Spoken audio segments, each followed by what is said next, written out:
Hello guys, welcome to a new edition of React Today as part of the World's Way Out project.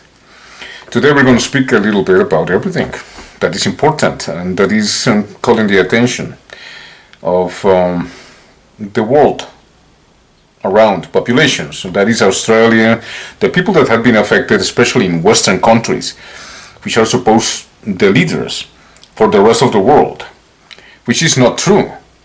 But thanks God that the Western countries have developed democracies, quote unquote. We'll talk about democracy in another aspect, maybe not today. Democracy, in my opinion, needs a whole chapter in order to analyze the value of democracy and the values and the principles that America and Europeans pretend to respect. When you compare them with history, the documents and the facts, and you will find out that it's a total lie.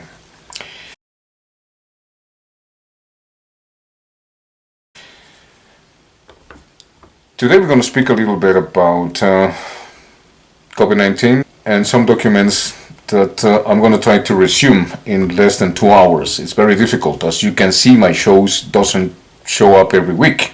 That's why they're long. But the people are telling me, hey man, you need to produce more often. And not only that, they're saying, I don't understand how come you're not, you don't have more than 53 subscribers. Ask Kim Iverson about it. Kim Iverson, even though we are different people, I'm not saying that we are friends or anything like that. I would love to have Kim and Max Blumenthal, all these people I have written to, in order to make a program together. But maybe they don't want to talk to citizens. I'm just a concerned citizen, but I'm not improvising here, whatever. But apparently, not apparently, in fact, every time I open channels of conversation with important journalists, independent journalism, something appears in my saying, who are you and what is it? Why don't you tell us more about you? It's like Canadian intelligence interrupting my communication or my messaging to everybody. Apparently messaging is not as safe as we thought it was. When you send a message to a person in particular, it's not safe. So I don't know how to get to Max, how to get to Aaron Mate. Now, my programs are based on facts and reality, and more than 59 rounds to the sun, dude. So there's many things that we can talk about, and we might disagree in some reasons, or we might agree in others. The point is, today we're going to talk about pandemic, we're going to talk about World Health Organization, we're going to talk about a little bit of everything that concerns Canadian citizens, Americans, Europeans, the Western countries that are not showing any leadership but war. Our way, which is not the people's way, but the elites and the corporations and the private citizens like Jeff Bezos, Bill Gates, Facebook guy, Yuval Noah Harari, and all these people, historians and academicians that are coming together to convince us that the only way is their way. They're smarter than us, they know better, and we are ignorant and we are not economically viable to pretend that we have the right to opinion or to make any discernments about the destiny of the world for us, for the country and for the world. And that's exactly my point. As a tradesman, more than a tradesman, I've been doing citizen reporting for more than 20 years now. Before I was a welder, I was a citizen reporter. And I was an army soldier, etc. I have done programs about that in the Spanish version that I recommend you to see. Just use the CC, the captioned, closed captioned, and you might find, I hope, reliable translations. I'm not sure about that, but just go to my Spanish programs and you may understand why. I've been censored the same week as Kim Iverson because we, the people, it is not the American Constitution, it's a common sense included in the American Constitution that we have to convey with, because we care for us, for the country, for the world, and we find that the institutions, the national health care, the police, in the case of the 19 kids assassinated, And all these issues have everything to do with corporations that are castrating the possibilities of us, the country and the world as peoples, to engage in political improvement in order to evolve. Because all these leaders, whether they go out to the world and say, oh, look at the world from outside, Amazon, Facebook, all those guys, oh, this is our world, man, we own it here. But you know what? Between them, they're going to say, no, this is not your world, they're smarter than you. It's mine, it's mine, it's mine, no, it's mine. I have more influence, I have done more for this. I don't know. These egomaniacs, a characteristic of the fallen. And according to the ancient scriptures, whether Hindu, the Mahabharata, and the Old Testament, you might say this guy is crazy. Yeah, sure, maybe I am. But the point is, in the context of our realities, the new leaders of the world are private. Mostly of them are Jewish. Most of them are Jewish. Elon Musk, Facebook guys, Amazon, Google, YouTubers, all those guys are Jewish. Is that a coincidence?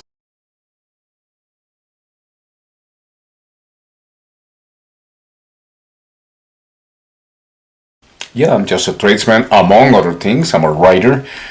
I'm a self-educated person. I wish I have a degree in university, apart from I studied journalism before I couldn't finish, etc., etc., etc.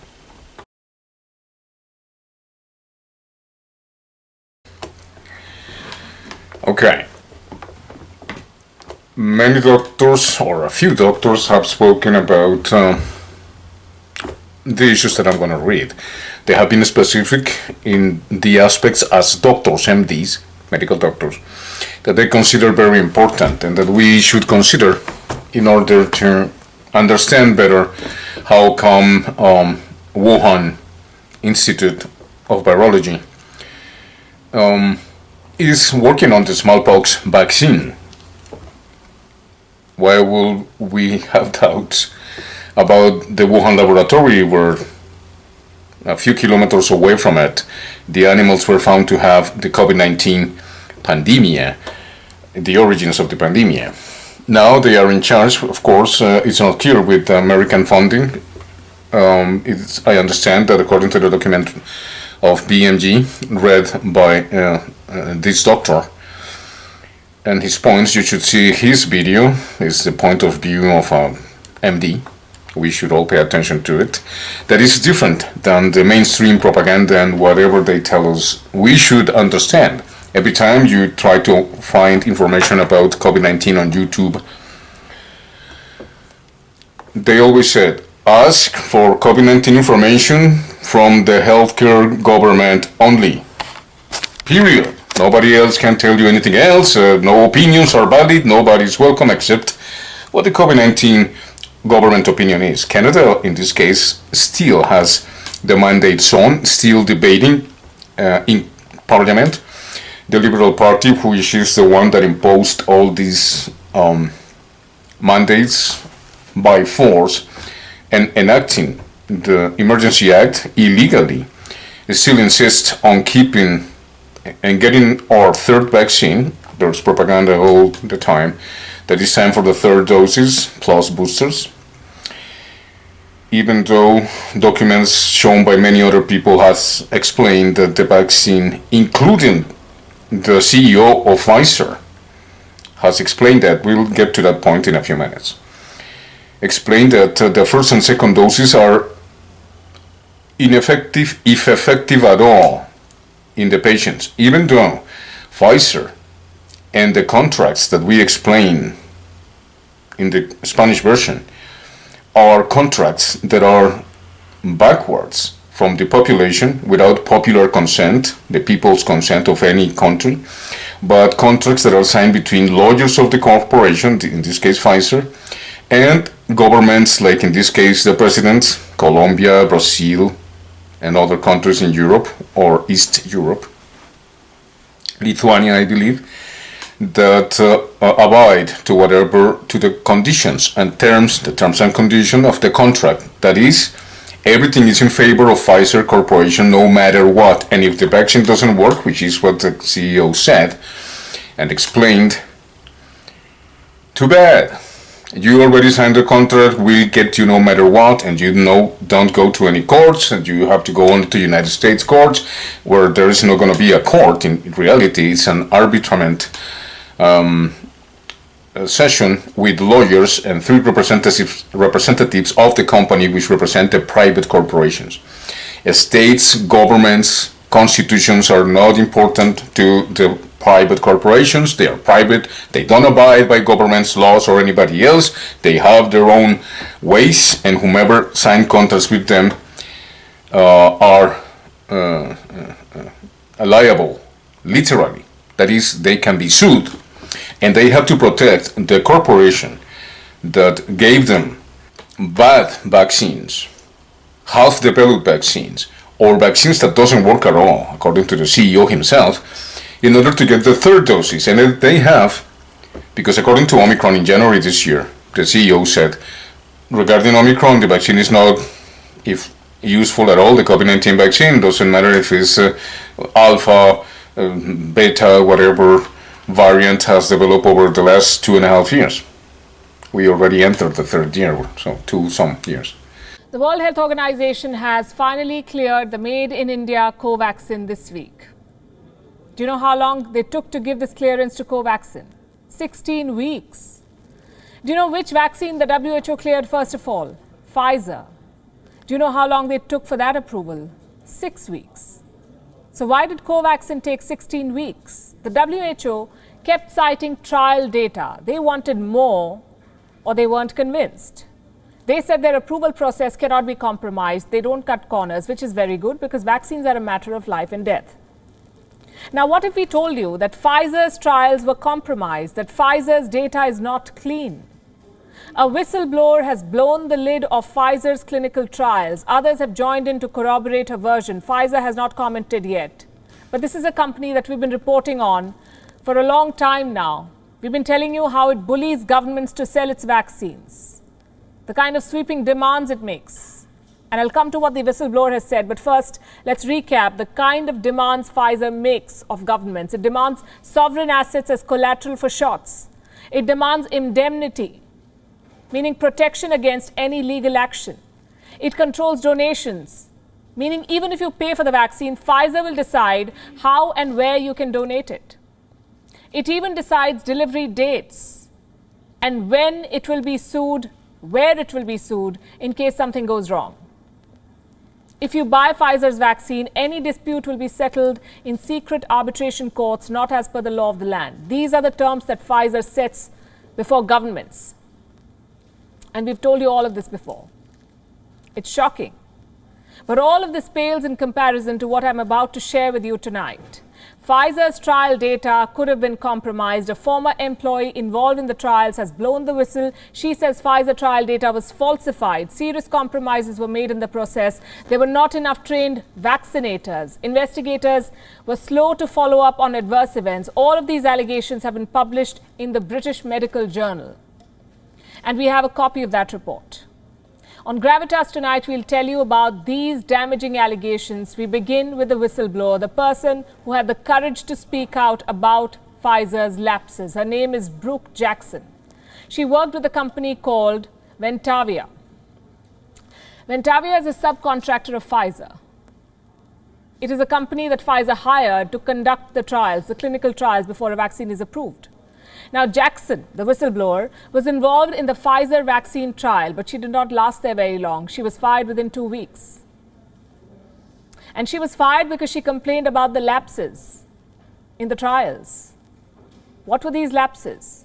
Let me tell you. Number one, the labs were poorly managed, apparently. Pfizer tested its vaccine at more than 150 sites. At least 3 of these sites, there were clear red flags. The biggest one is linked to the patients. Their identities could have been compromised. At one of the sites, the whistleblower, Jackson, found vaccine packaging just left out in the open. The packaging had the identification numbers of the participants on them. And this is a serious lapse, and I'll explain why. When a vaccine is put through a trial, not everyone gets the shot. Half of these people are given the vaccine, the others are given a placebo. to check if the vaccine works at all. Now, who has got what needs to remain a secret. This is how you protect the integrity of the trial. But here, in the case of Pfizer, their identification numbers, the identities of the patients were left out in the open. Anyone who saw it could identify the patients who got the vaccine, and they could potentially try to influence the outcome. It's a serious lapse and not the only one. Problem number 2, apparently Ventavia, the company conducting the trials, did not have adequate staff. Some patients showed symptoms consistent with the Wuhan virus. There were not enough people to collect the swab samples for a test. Reports say this lapse could have skewed the data. And this entirely defeats the purpose of a trial. The vaccine is being tested to see if it works against the Wuhan virus. Now, if the recipients get the shot and are still infected, it raises a lot of questions about whether the vaccine works or not. Is it effective in fending off the virus? Can it stop the disease from progressing? How effectively are the antibodies working? And we are not saying that the vaccine is not effective. That's for scientists to decide. That's for experts to decide. But all of these questions must be answered because vaccines are approved on the basis of this trial data. And if these trials are compromised, if the data is not clean, that puts a question mark on the vaccine. And these were the problems that stood out. Jackson, the whistleblower, made 6 other observations that can potentially skew the results. They're part of this report, and I'm going to read out some of what she said for you. She says the participants were placed in a hallway after injection and not being monitored by clinical staff, lack of timely follow-up of patients who experienced adverse events, protocol deviations not being reported, vaccines not being stored at proper temperatures, mislabeled laboratory specimens, and targeting Ventavia staff for reporting these types of problems. So what did Jackson do about these problems once she spotted them? Well, first she raised them with the company. Nothing happened. Then she went to the trial sites herself. She gathered photographic evidence of the problems, of how the trial was not being conducted properly. So instead of fixing the problems, Ventavia, the company, questioned Jackson. So she decided to escalate the matter. She wrote to the US Food and Drug Administration, the FDA. This is the American regulator that approves vaccines. It's also the regulator that approved Pfizer. What did the FDA do about her complaint? They sent her an acknowledgement. They've received the complaint. They said the FDA, and I'm quoting, could not comment on any investigation that her complaint might open. A few days later, Jackson received a phone call. It was from an FDA inspector. They discussed the complaint, and after that, nothing happened. And you might dismiss this report saying that it's just one woman's version, but it's not. There is more to this story. There are other former employees of Ventavia who had similar concerns. One of them wrote to Jackson and said this: everything that you complained about was spot on. So others agreed that there were lapses. 2 other former employees have also spoken out. Their identities remain hidden. One of them said that they'd never experienced such a helter-skelter work environment. I'll give you another quote. I've never had to do what they were asking me to do ever. It just seemed like something a little different from normal, the things that were allowed and expected. One of them raises serious doubts about the data, and I'm quoting again, I don't think it was good, clean data. It's a crazy mess. We're talking about the world's leading pharma giant here. We're talking about the world's leading drug regulator. Both evidently cut corners and ignored red flags. Pfizer and the FDA want the world to trust their assessments. These revelations show they cannot be taken at face value. WION is now available in your country. Download the app now and get all the news on the move.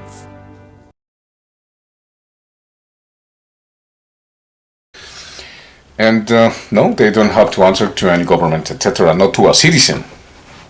But they have the chance to sue the governments because they are being sued by somebody in their governments because of the failure, the death, or the consequences, the side effects of the vaccine that wasn't partially developed by forcing the countries to buy vaccines over the billions of dollars and to force governments to contracts that are totally totally violates the constitutions and the laws of the countries they have sold the vaccine to.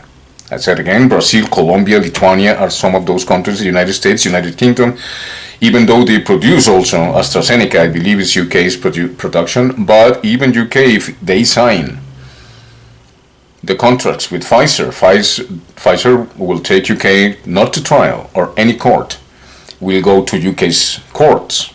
It will go to the United States only, and it will be solved by three arbitrament people and its lawyers in order to tell you that you lose your case and that you are mandatorily obligated to pay billions of dollars for causing harm to the corporation, its name, and the doses may or may not be given to the country that sued them, but the contracts and the penalties will be billions of dollars, period. And the countries will have to pay them because these are contracts that you have to abide to. Mandatory contracts. With all that injustice in mind, the British Medical Journal published recently, in March actually,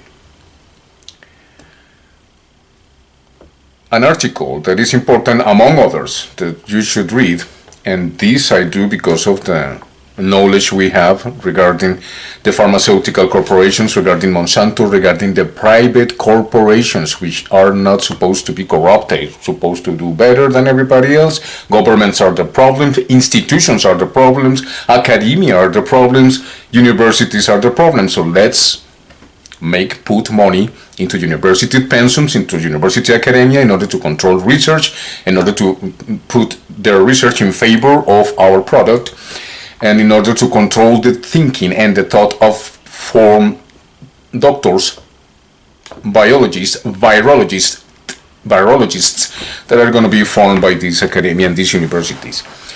This is so, like I said, the roots of this corruption go so far, underneath the surface that we need to talk about it. So I needed to speak about the illusion of evidence-based medicine, which is what Dr. John Campbell called the attention of the viewers and the citizens of the world. Like I said, it's a document of 60 or 74 pages, something like that. You will, if you have the time, read it.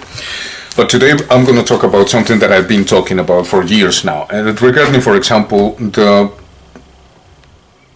goodwill of the corporations, which is known, the fact that they deny everything, even in the Senate of the United States or for whatever they go, Australia, United Kingdom, every place in Europe, and of course Central and South America and the Global South.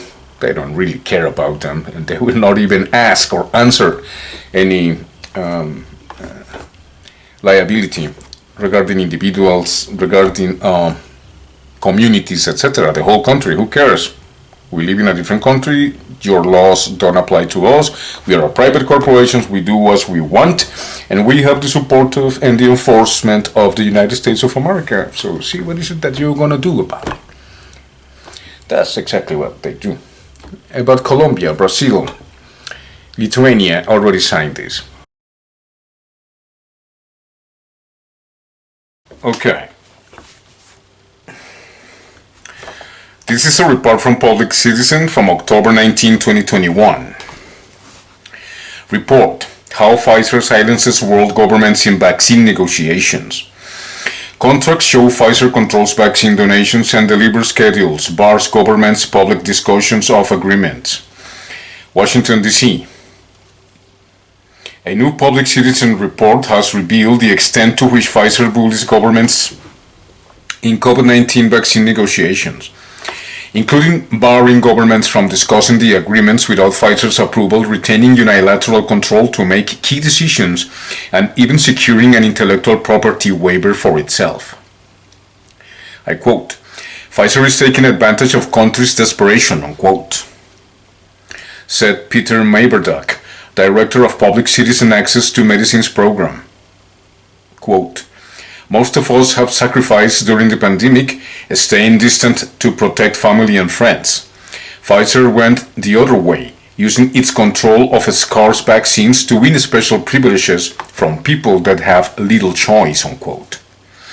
In February 2021, Pfizer was accused of bullying governments in a story published by the Bureau of Investigative Journalism.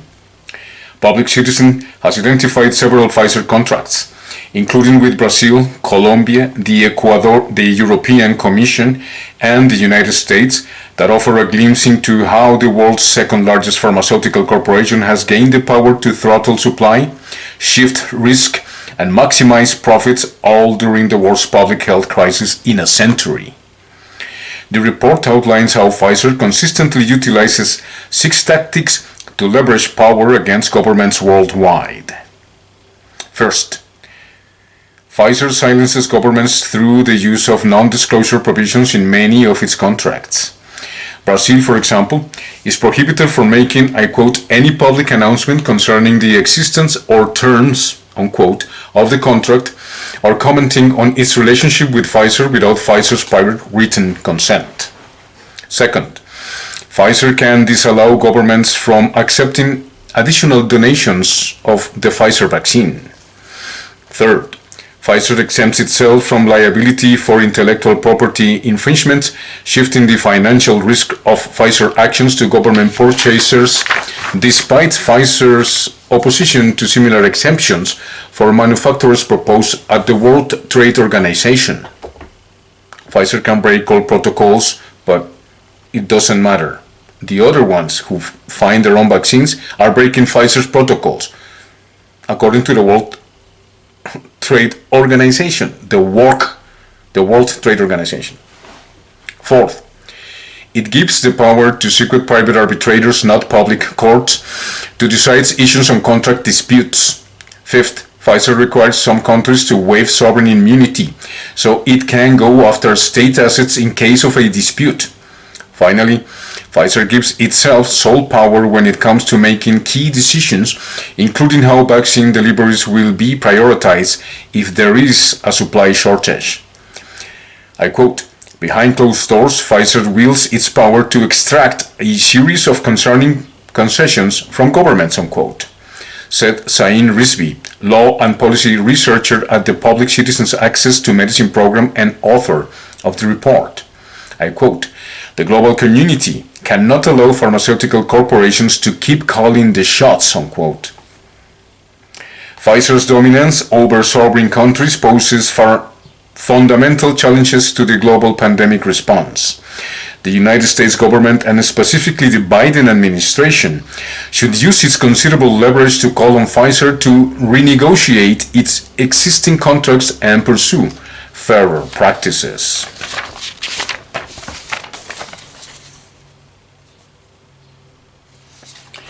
The document, October 19, 2021. Introduction. Firstly, Pfizer reserves the right to silence governments. Secondly, Pfizer controls donations. Thirdly, Pfizer secured an IP waiver for itself. Fourthly, private arbitrators, not public courts, decide disputes in secret. Fifth, Pfizer can go after state assets. Sixth, Pfizer calls the shots on key decisions. Let's get into the document now.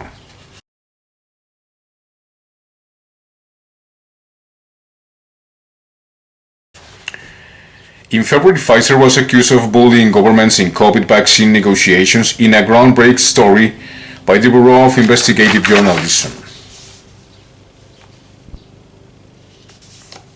Public Citizens has identified several unredacted Pfizer contracts that describe the outcome of these negotiations. The contracts offer a rare glimpse into the power one pharmaceutical corporation has gained to silence governments, throttle supply, shift risk, and maximize profits. We are talking about $65,000 a minute for Pfizer and AstraZeneca. $65,000 a minute with public funding, but the income produced with public money is only distributed or not distributed at all. It's taken by Pfizer and AstraZeneca, $65,000 a minute. Okay, this is a table, select Pfizer contracts reviewed. Okay, table 1. Take a look to it.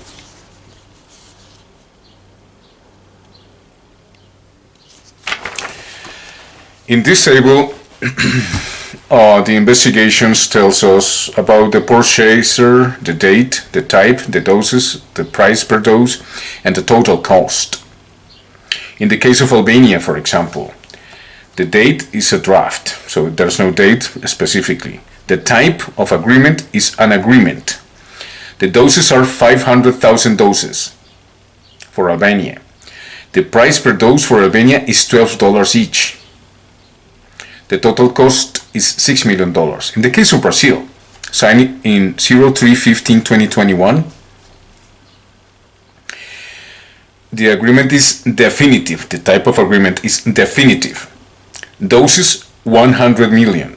Price per dose $10 each. The total cost $1 billion. Colombia, the date it was signed in 02/02/21. The type is a definitive agreement. It means that it's going to abide to whatever Pfizer decides to do in Colombia. The doses are 10 million. The price per dose is $12 in the case of Colombia. The total cost is $120 million. Chile, 12/01/20, the type of agreement is redacted. The doses are 10 million. There's no total cost. Dominican Republic, etc., etc. The European Commission, 11/20/20. In the case of the European Commission, it was signed on November 20, 2020. The type of agreement was a purchase agreement. The doses were 200 million. The price per dose for the European Commission was $18. And the total cost was $3.7 billion. Peru, United States, etc. You can go to the document if that's what you want.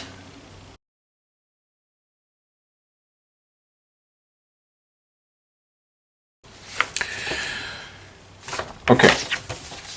Pfizer demands have generated outrage around the world, slowing purchase agreements and even pushing back the delivery schedule of vaccines. If similar terms are included as a condition to receive doses, they may threaten President Biden's commitment to donate 1 billion vaccine doses. We'll see that in a few seconds. High-income countries have enabled Pfizer's power through a favorable system of international intellectual property protection. Numeral 18. High-income countries have an obligation to rein into that monopoly power. The Biden administration, for example, can call on Pfizer to renegotiate existing commitments and pursue a fairer approach in the future. It's not doing it. The administration can further rectify the power imbalance by sharing the vaccine recipe under the Defense Production Act to allow multiple producers to expand vaccine supplies. Numeral 19.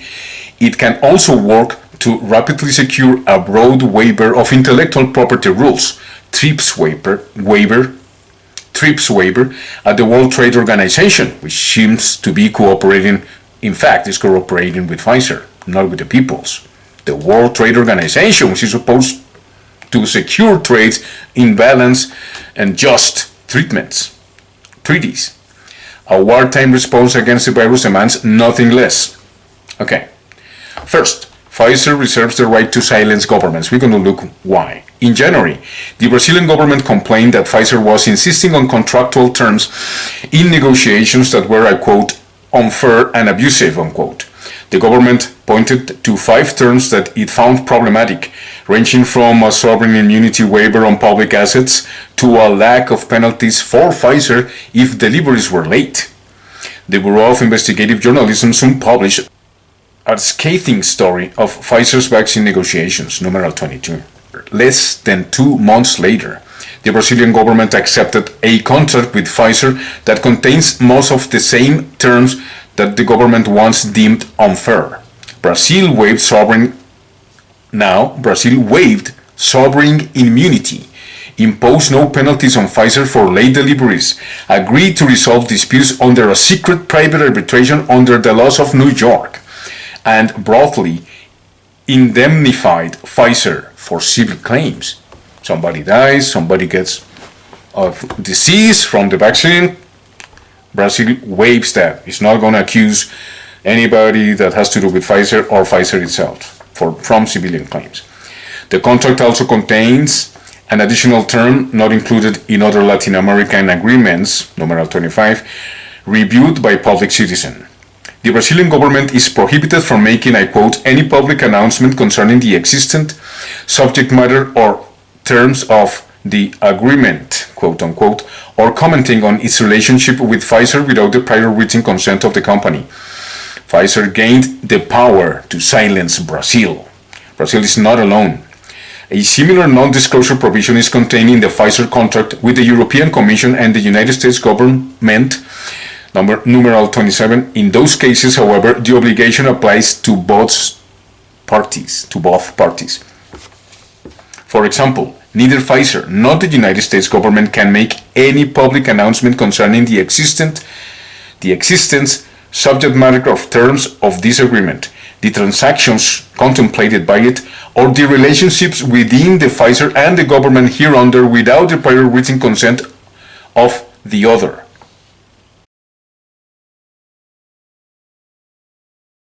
So Pfizer and the government of the United States are in this together. They consult each other in order to produce communication to the public opinion. That's the only case, the United States and Pfizer. You have to remember that Pfizer is, of course, an American company. I repeat that last. The contract contains some exemptions for disclosures required by law. It is not clear from the public record whether Pfizer has elected to prohibit the United States from making any statements thus far. The EC cannot include in any announcement or disclosure the price for those, the Q4 2020 volumes, or information that will be material to Pfizer without the consent of Pfizer.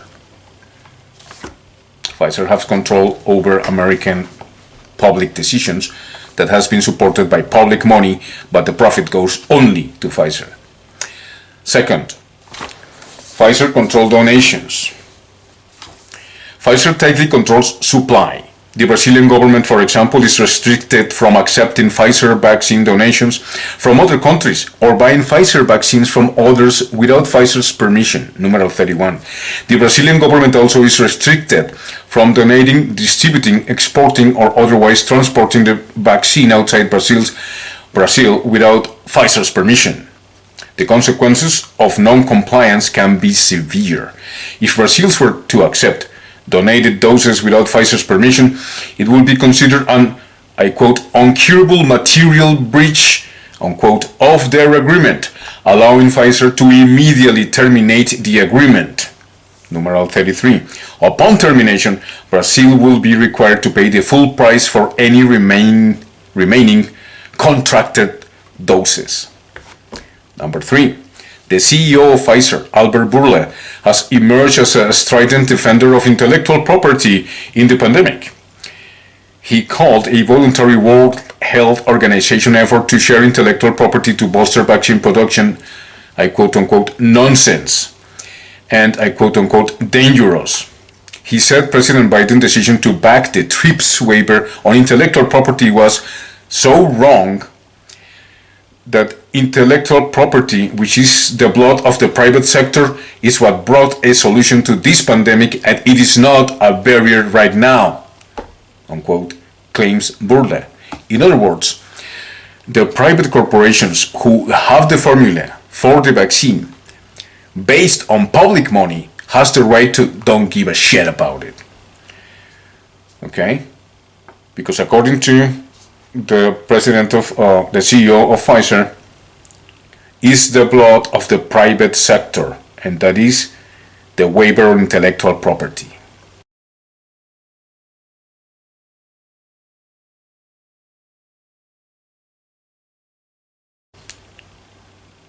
Let's continue with the document. But in several contracts, Pfizer seems to recognize the risks posed by intellectual property to vaccine development, manufacturing, and sale.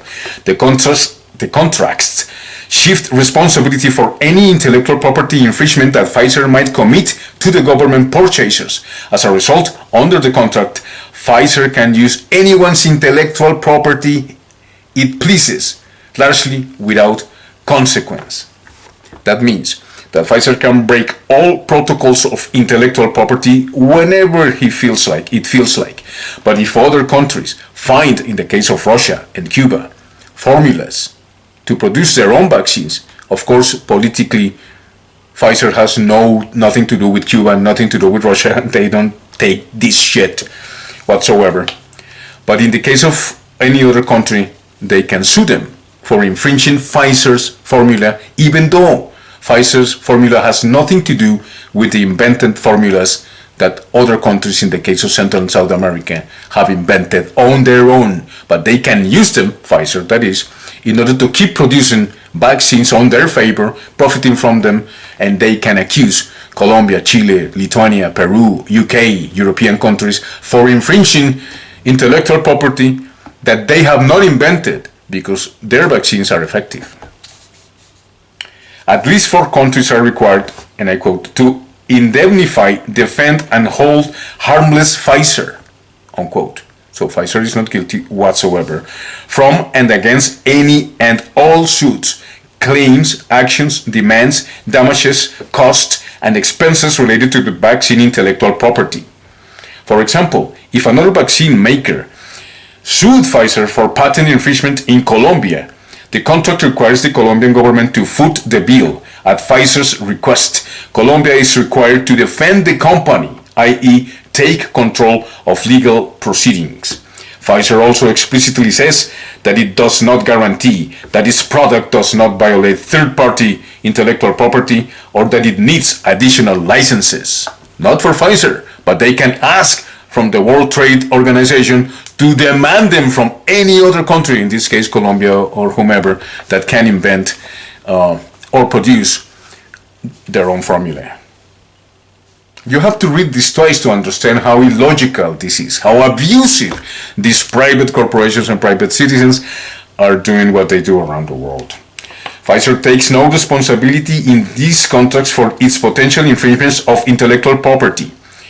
In a sense, Pfizer has secured an intellectual property waiver for itself, but internationally, Pfizer is fighting similar efforts to waive IP barriers for all manufacturers' intellectual property. In other words, Colombia, Chile, India, whomever invented a formula, in this case Cuba and Russia, because of political issues, war, etc., they cannot touch them. But Pfizer is fighting similar efforts to waive intellectual property barriers for all manufacturers. Remember, Pfizer is an American corporation. Fourth, private arbitrators, not public courts, decide disputes in secret. It's very important. What happens if the United Kingdom cannot resolve a contractual dispute with Pfizer? A secret panel of 3 private arbitrators, not a United Kingdom court, is empowered under the contract to make the final decision. The arbitration is conducted under the rules of arbitration of the International Chamber of Commerce, ICC, but parties are required to keep everything secret. The parties agree to keep confidential the existence of the arbitration, the arbitral proceedings, the submissions made by the parties, and the decisions made by the arbitral tribunal, including its awards, except as required by law and to the extent to not already. I repeat, the parties agree to keep confidential the existence of the arbitration, the arbitral proceedings, the submissions made by the parties, and the decisions made by the arbitral tribunal, including its awards, except as required by law and to the extent not already in the public domain. The public domain will never know about these arbitraments. The Albania draft contract and Brazil, Chile, Colombia, Dominican Republic, and Peru agreements require the governments to go further with contractual disputes subject to ICC arbitration applying New York law, not the Colombian law, not Dominican Republic, nor Brazil, nor Chile, only New York law. The laws of the countries that I just mentioned have nothing to do with it, no importance whatsoever.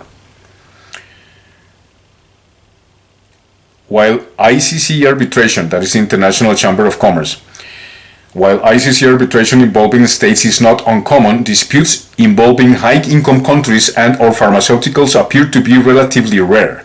In 2012, 80% of state disputes were from Sub-Saharan Africa, Central and West Asia, and Central and Eastern Europe. The most common state cases were about the construction and operation of facilities. In 2020, 34 states were involved in ICC arbitrations. The nature of state disputes is not clear, but only between 5 to 7% of all new ICC cases, including those solely between private parties, were related to the health and pharmaceuticals. Private arbitration reflects an imbalance of power. It allows pharmaceutical corporations like Pfizer to bypass domestic legal processes. This consolidates corporate power and undermines the rule of law. The document is 22 pages. I'm going to synthesize. Fifth, Pfizer can go after state assets, seeking to enforce and execute arbitration awards. Pfizer required Brazil, Chile, Colombia, the Dominican Republic, and Peru to waive sovereign immunity.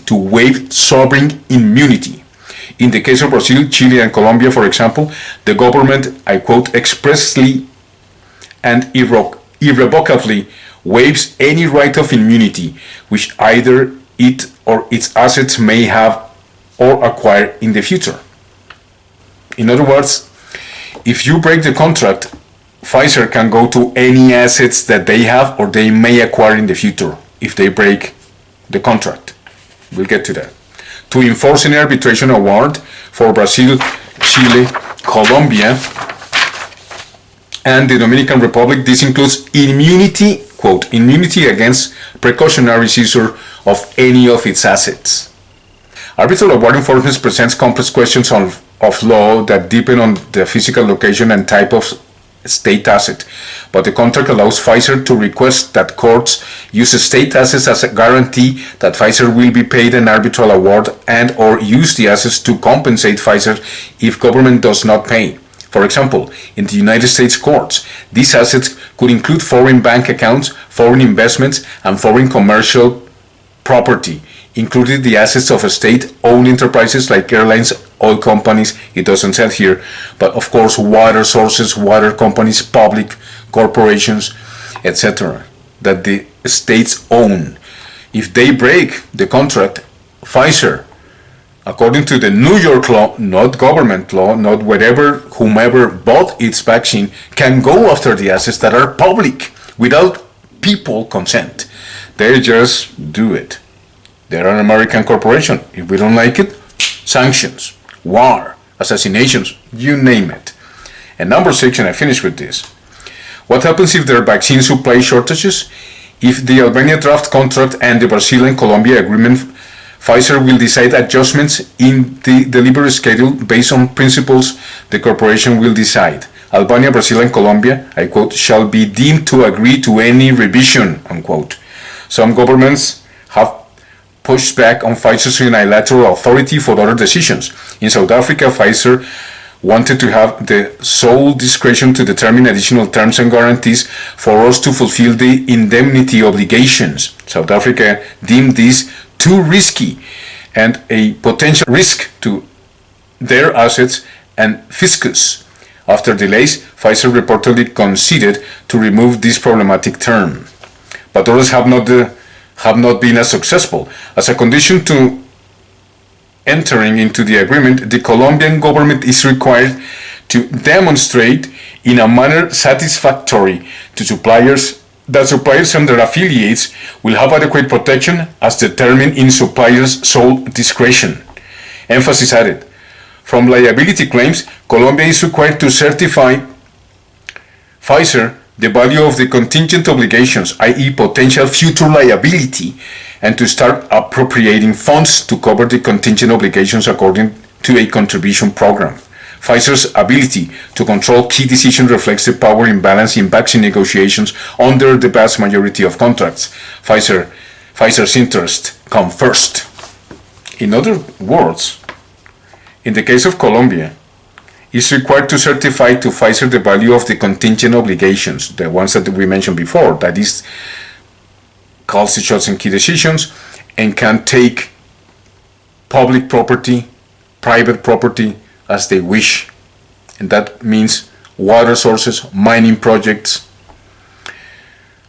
public assets like corporations, telephone lines, you name it. Whatever is from the country, they can take them over because Colombia failed to abide to the contract for whatever reason. If there's, for example, the same with the TLC. The TLCs in Central and South America, there's no coincidence, guys. These same agreements, these same contracts are signed behind people's back by presidents without public consultation, without public decision. These kind of important decisions that are going to put the public of the countries that buy their vaccine in debt for billions of dollars. And these are poor countries. Not only that, you have to remember that the International Monetary Fund and the World Bank have the same contracts, obsolete contracts, with Central and South America. Colombia, for example, pays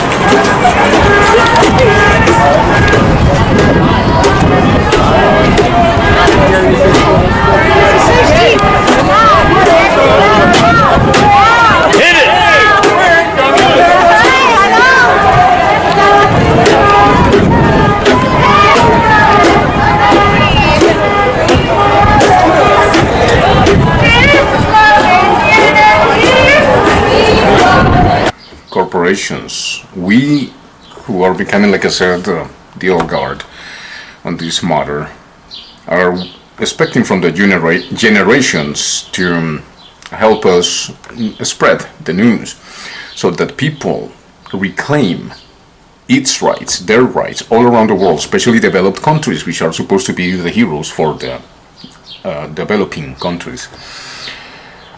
It's nothing but colonialism. If you want to learn, for example, where I take some of the information regarding corporations, I love, among others, Richard Wolff, of course, for example, but Ralph Nader, period.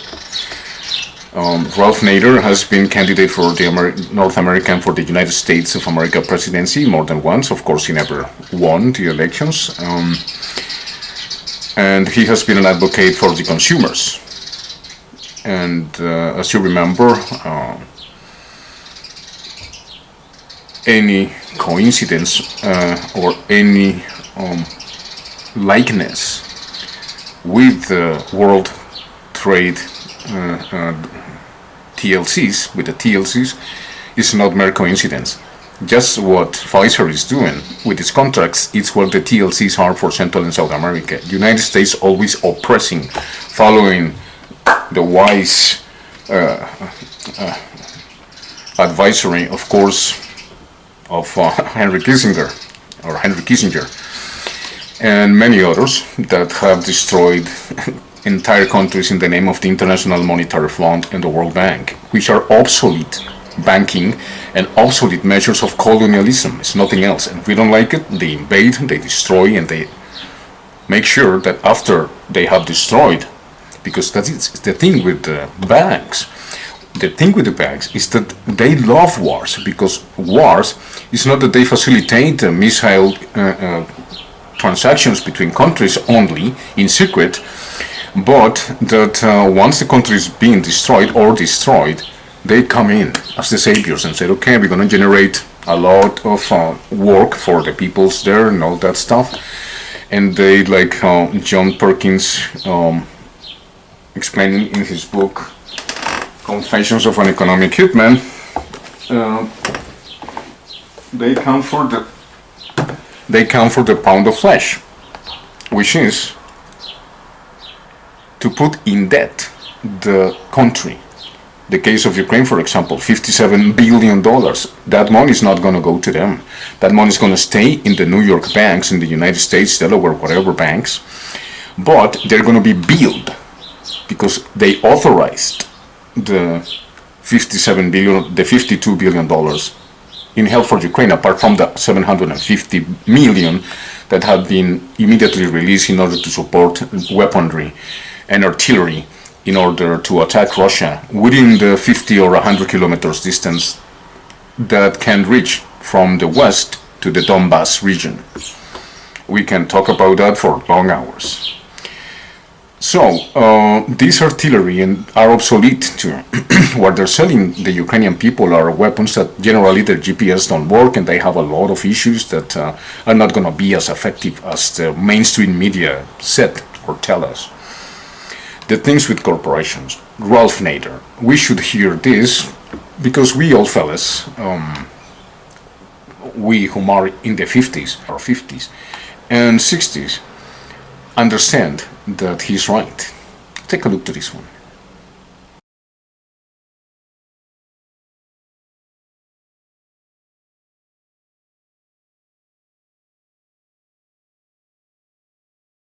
That they're going to confront a defiant public consensus and a sufficient level of enforcement if they try to wiggle out in succeeding years. What they do is they adjust.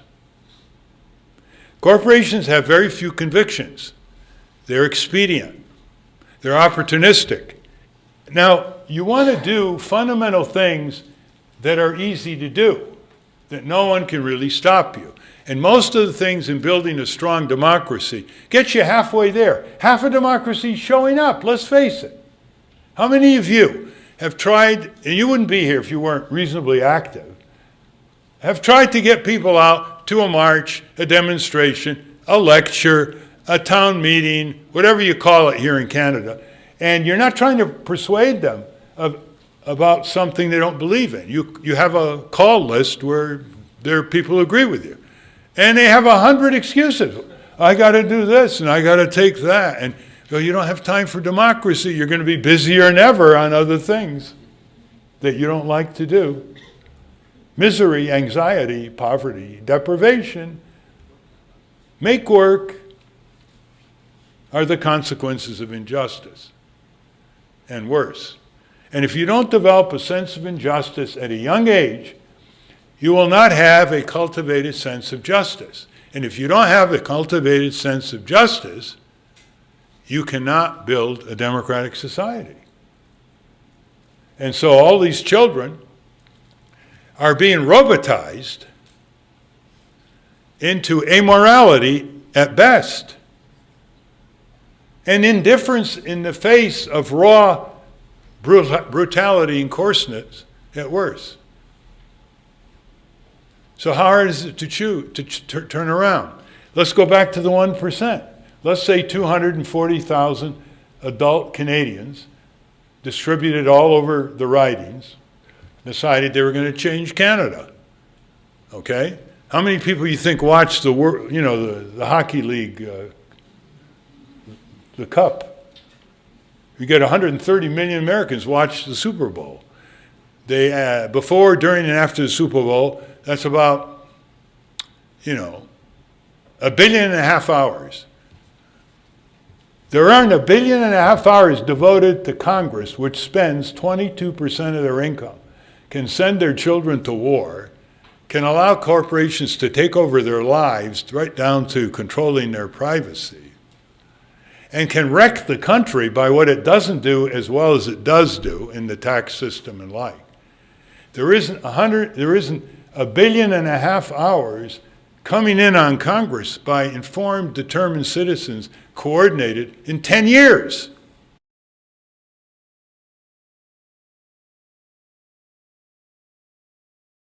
We spend the rest of the hour looking at Biden's agenda so far after he entered office, reeling from the violent January 6th insurrection in the middle of a deadly pandemic, is now facing a new surge in COVID-19, among other challenges.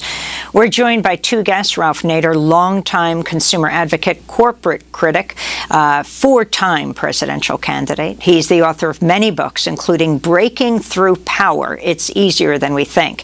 And continuing with us, Katrina vanden Heuvel, editorial director and publisher of The Nation magazine, columnist for The Washington Post. Ralph Nader, let's begin with you.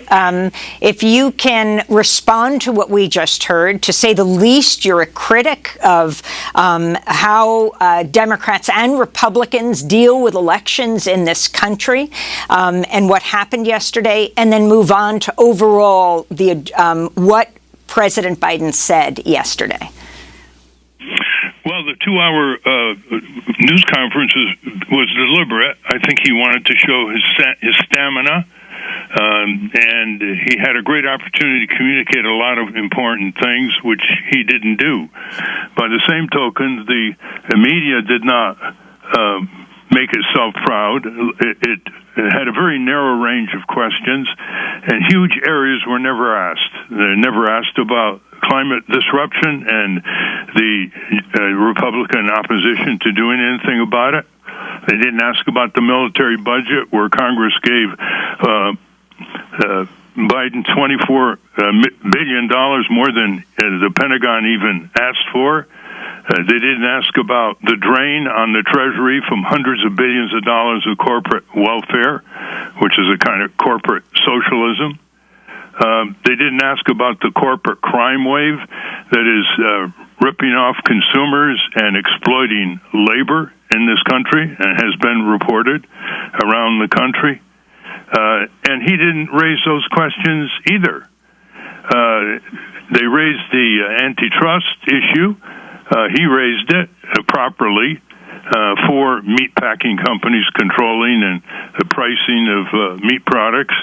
But no one asked him, well, if he's so keen on antitrust and anti-monopoly policy, why isn't he demanding larger budgets? There are very few federal antitrust cops on the corporate monopoly beat at the Federal Trade Commission or the Department of Justice. So if you look at the big picture, it was a very disappointing press conference from both sides.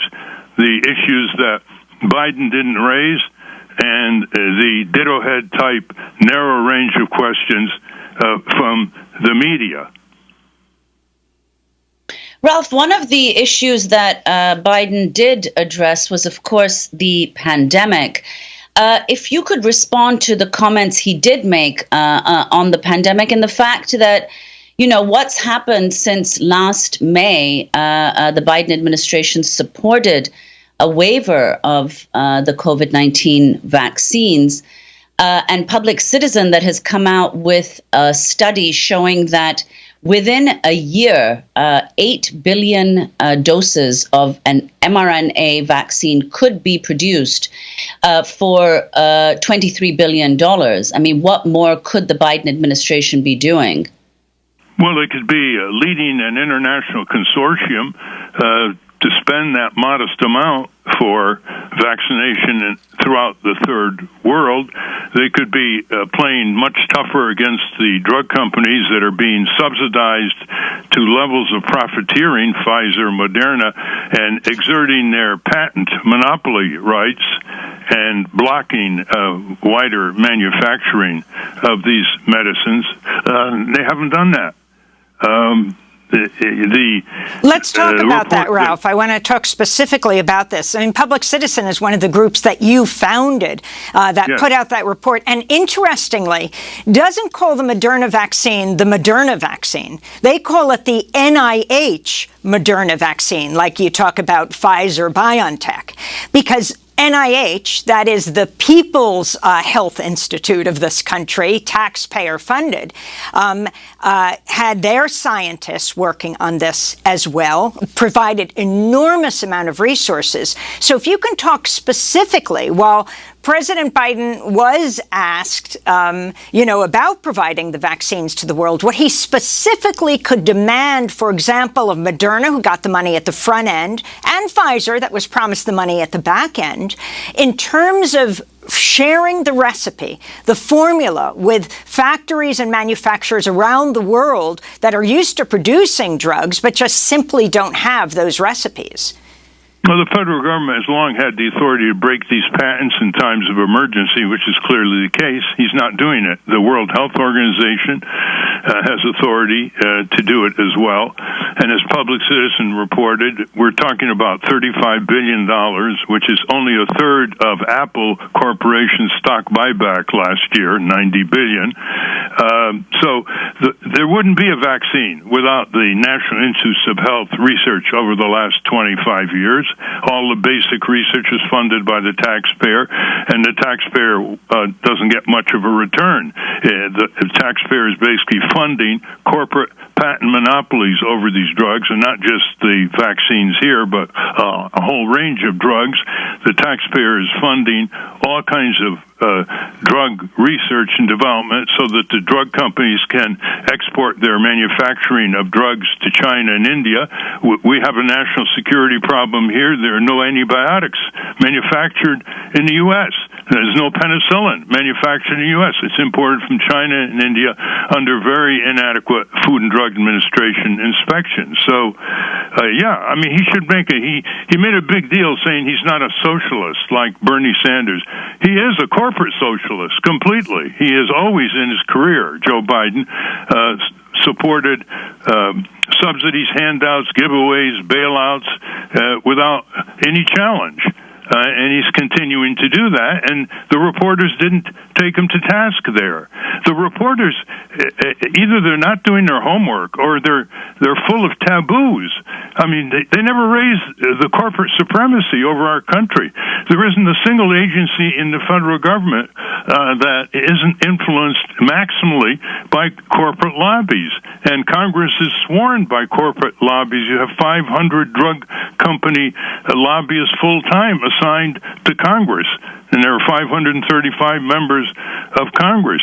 And these corporations are strategically commercializing every aspect of our society, commercializing childhood, strategically planning the tax system, the food system, the health system, fighting global warming remedies, the fossil fuel industry, Exxon Mobil.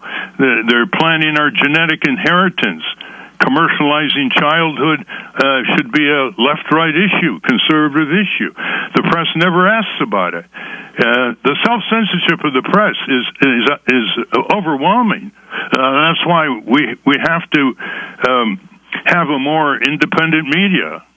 We have to. I mean, look at the coverage of Ukraine. As Katrina pointed out, if our country was invaded in a span of 40 years from the north, with 50 million casualties, what do you think we would do? You think we would just station troops on the northern border? We would have taken over the northern country and annexed it.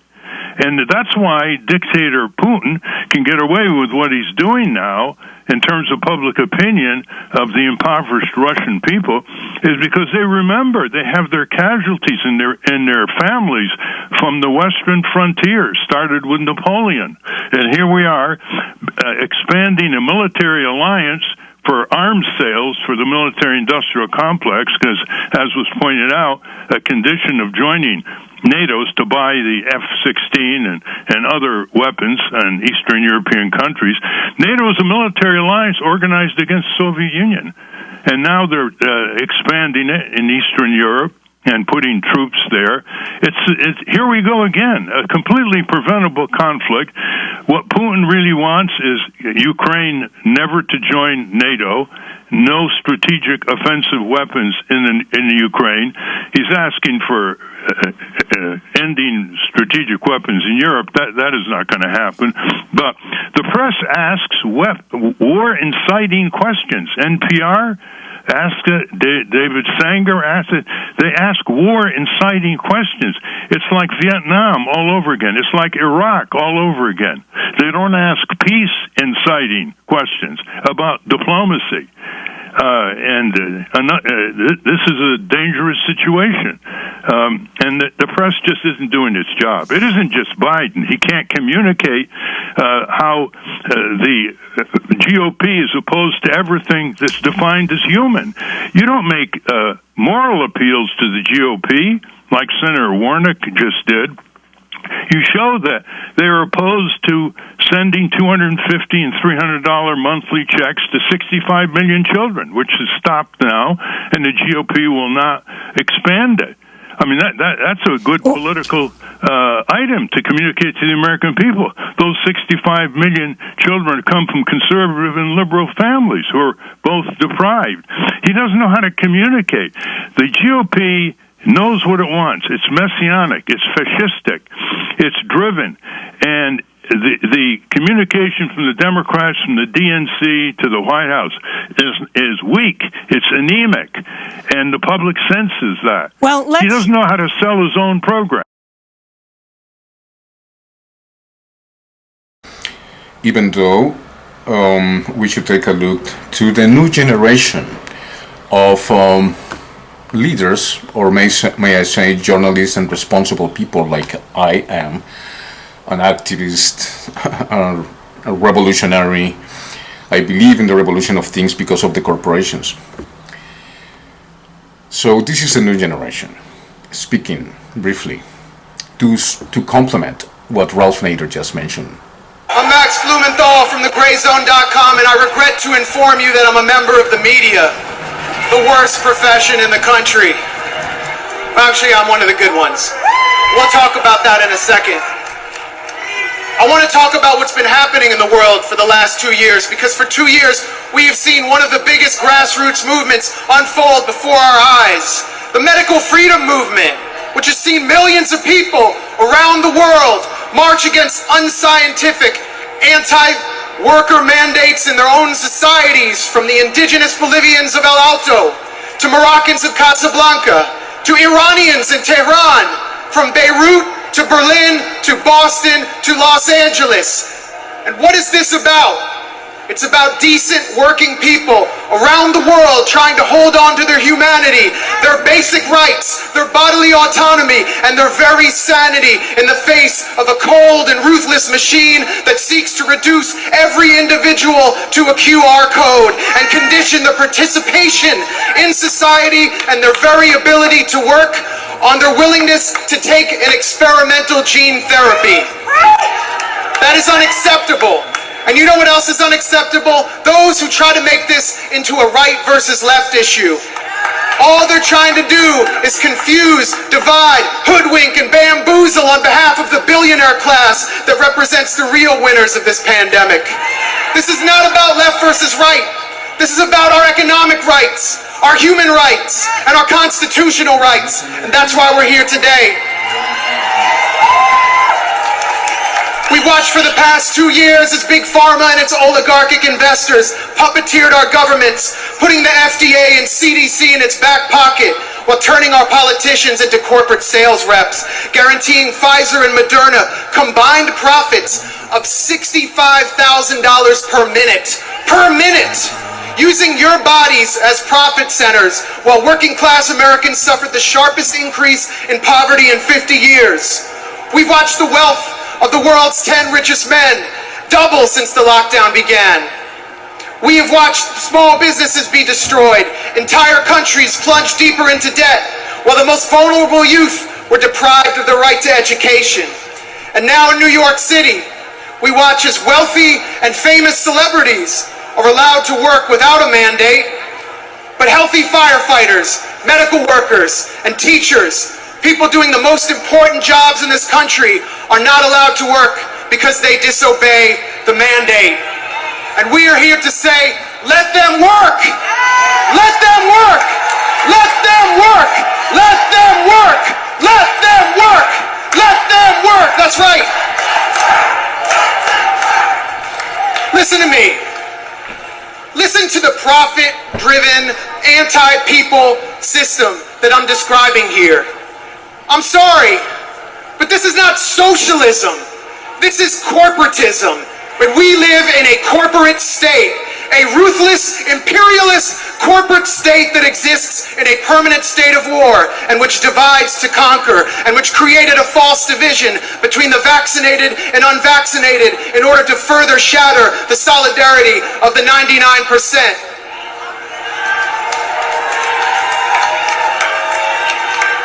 I want to tell you about the most courageous journalist of our time.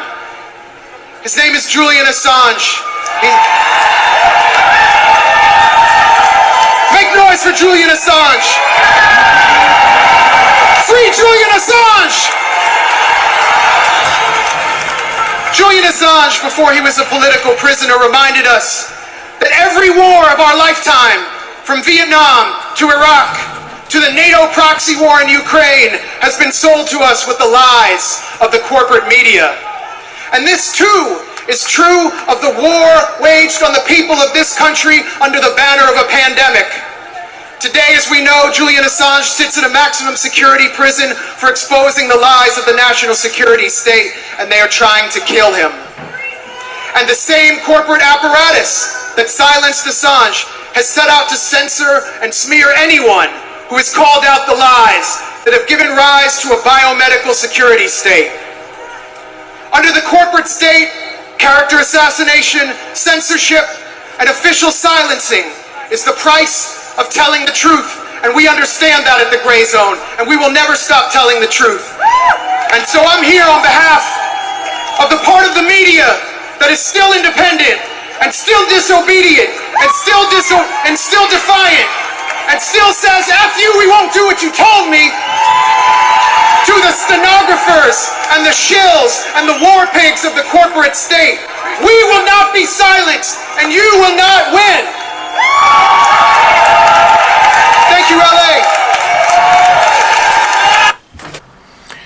Okay, and of course, if you want to know what corporations are and how they meet in secret and who are these guys, we have to go not only to the World Economic Forum, which is very popular these days, in all independent media, YouTubers, etc., and responsible people and citizens and concerned citizens regarding what is going on in the world and where are we headed.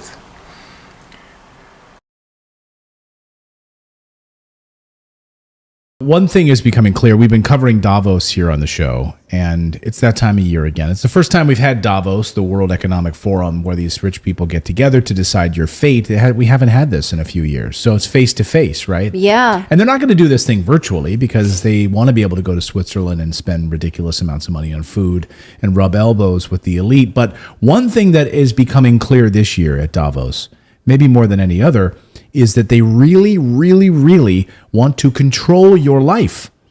They want to control just about every aspect of your life, from the moment you're born to tracking everything you're eating to your bank accounts, all of it. And you think that I'm maybe being conspiratorial or like hyperbolic, but they say it out loud, and then it happens. And so many of the people, I just reading through a lot of different comments over the past few days about Davos, they're like, in the past few years, everything they said where we thought it was a conspiracy theory has come true.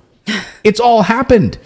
And that's where I want to draw your attention today, which is the Alibaba Group president, Michael Evans, boasting about developing a carbon footprint tracker. So this is their new thing, right? And I'm going to unpack this a little bit here, but I just want to play the soundbite. And he's so excited about it. He's like, let me just explain how amazing this is. A carbon footprint tracker, so we know exactly what you're doing. Listen to him excited and thinks that we're all going to go along with this.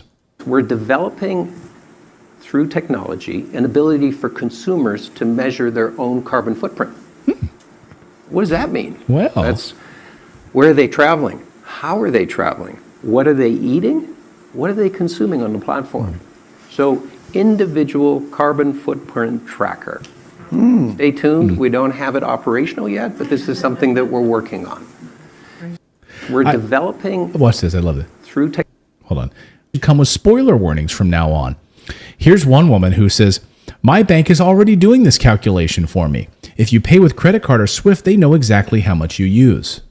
They know exactly how much carbon you're using for... Based on this transaction of the servers? Yeah, I suppose. Okay. Yeah, this is what they're... I mean, this is amazing. So have I got this right? Neil says, they are going to track how I travel, where I travel, what I eat. Are you serious? This will be so they'll be able to limit our travel, where we travel, and tell us what we can eat. How are we letting this happen? Okay, I'd like to circle around to a point about military support then. So can we slap this tracker on military support and say, sorry, you already shipped a bomb this week. That bomb is currently leaking fuel into a water source of a local lake, so you don't get to ship another bomb this month. Oh, you mean like Come back next decade. You mean like these mines that just washed up in Ukraine? Yes, you have used up your carbon footprint. I'm sure these are great for fishing. Mm-hmm. Hey, mom, can I go play with this? No, honey, don't touch it. Literally. Can you imagine like kids down on the beach, like, hey, mom, I found this thing. When they hit this little nipple that sticks out, guess what happens? Billy, my friend, he just exploded. Hula Hula says they're tracker jackers, like from Hunger Games. Hunger Games, yeah. Like this is the kind of crap that washes up on the shores right now. And it would be amazing. I would actually, you know how that guy that was tracking Elon Musk? Yes, his jet. And Elon was not happy about it, offered to like pay him off and whatever. Wouldn't it be amazing if we had like a military carbon footprint tracker? Instead of like focusing on us citizens, since you said 80% of all 80% of all carbon emissions and energy usage in the American government is used up by the military. French central bank president Francois Villeroy de Galliou and Credit Suisse president Axel Lehmann excitedly had this panel discussing the digital currency scheme at Davos yesterday. Take a listen to their little enjoy about being able to track everything you do with their own digital currency. Fast forward 5 years. Do we have a central bank digital coin out there in the world that is being utilized on a daily basis, whether it's wholesale or retail, and it becomes a superior system? Francois, yes or no? We have several experiments which are not very far from that. Yeah. They are not yet generalized, but they could be, let's say, the next 3 years, probably. It will go quicker on the wholesale side, yes, I guess, because it raises less sensitive questions. Yes, Axel. No, I'm quite glad to hear what you're saying, François, on the wholesale digital currency, not coin. I am also a believer that will come in 5 years. Yes, what I try to say is obviously, we still have those huge legacy environment. They need to migrate as well, so we will not yet see all the benefits coming through, but it will come and will be much more efficient, also probably much more secure, lowering transaction costs. On the retail side, I'm much more skeptical. Certainly call it for the established economies. Was he talking about Bitcoin, these legacy platforms? Is that what he said? Well, I mean, I think he's talking about like the old, just sort of transactional platforms, right? Oh. But here it's coming, like the digital currency. So it's all under one roof. They'll know exactly where these things move. They'll be able to track every transaction. Bye to cash. That's going to be gone. Mm-hmm. And again, that's all. Like almost every panel has something to do with some form of globalist control that's unelected, unconstitutional, separate from government constitutions, globalist power structure. It is the Davos man, the archetype of the Davos man, for whom borders is just an annoyance in their way of control and profit that are thankfully being reduced right before their very eyes. U.S. life insurance companies have reported an overwhelming and unexplainable increase in all-cause deaths among 18 to 49-year-olds. Along with that, there's also been an increase in certain medical diagnoses, such as miscarriages and Bell's palsy. Here to give us her take on the new data and what she believes could be causing the rise in numbers is emergency medicine and disaster specialist Dr. Kelly Victory. Dr. Victory, good morning. Great to talk to you as always. Good morning, Jason. Thanks for having me. Okay, we want to make sure that anytime we talk, we want to make sure the information that we have is accurate. So let's start this interview by telling us, I've seen your correspondence here, what is the source of the information that you're about to present? Well, this information became available to me or on my radar last week following a hearing with Senator Ron Johnson, who was looking at sort of what he calls a second opinion on the entire response to the COVID pandemic.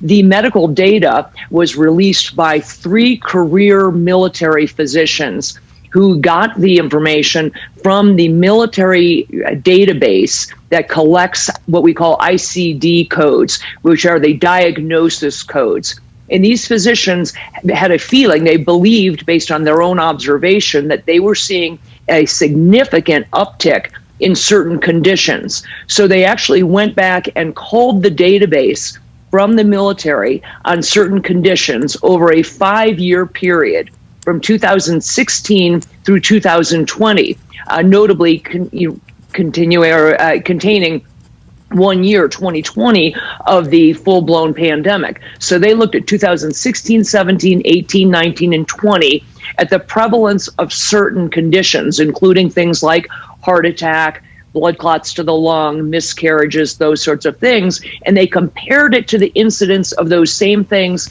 in the calendar year 2021 and saw an alarming increase in certain things. For example, they saw a 270% increase in myocardial infarction in 2021, a 300% increase in incidence of Bell's palsy and of certain neurologic complaints, a 470% increase in pulmonary embolisms, blood clots to the lungs, and many, many other huge increases that they found alarming. Now, no one is saying with any certainty, Jason, what is causing this, but we certainly would be remiss as scientists if we didn't look at that and say, there is something going on. What happened in 2021 that was so different from the previous 5-year average that would cause this massive increase in certain medical conditions? So the source of the information is several U.S. life insurance companies that have been reporting this, correct?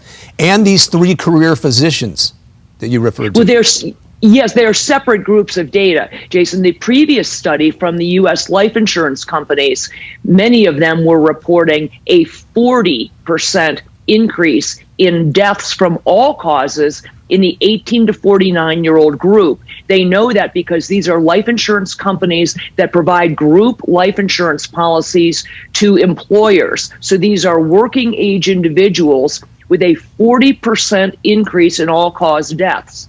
That was a different report from this bombshell that came out last week from, as I said, 3 career military physicians who are culling a military database.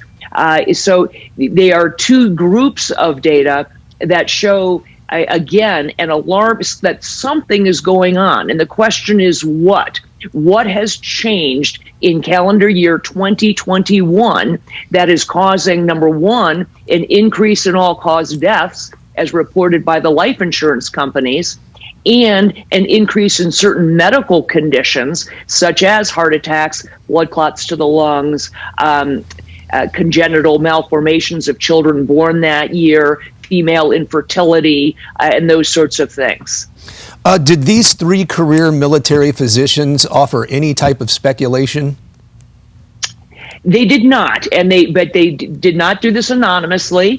They signed an affidavit on this. I have not seen the raw data. I'm not a military physician. I don't have access to that database, but I don't have any reason to believe at this juncture that the data is in question. These are, again, based on ICD codes. And I should make it clear, because it's very easy to make statistics of these sorts deceptive.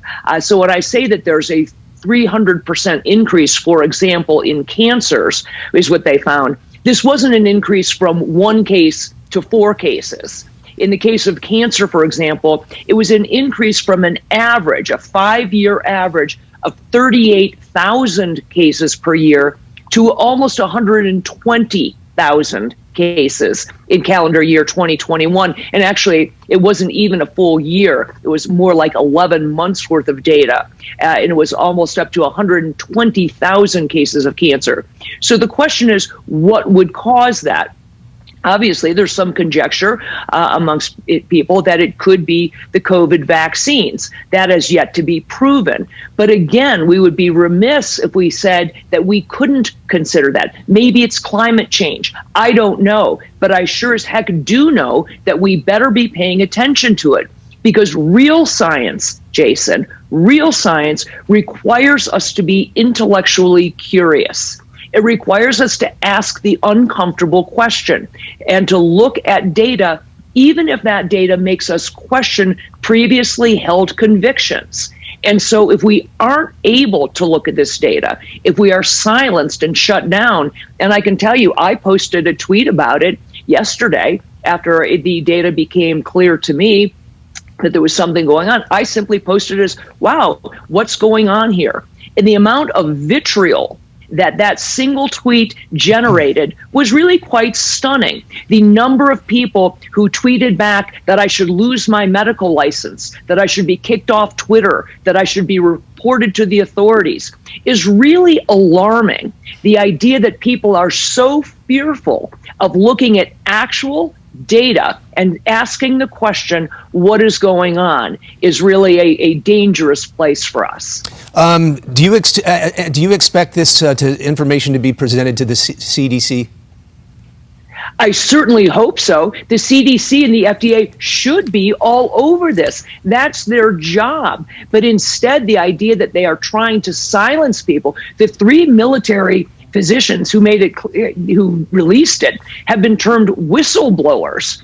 In the past, we just would have called them good doctors looking at patterns. That's what doctors do. That's what scientists are supposed to do. Look at patterns. Look at what seems unusual. Question those things. Bring them to the surface and do the deep dive analysis. We have many, many questions in medicine that don't have answers. We sure as heck shouldn't have answers that can't be questioned.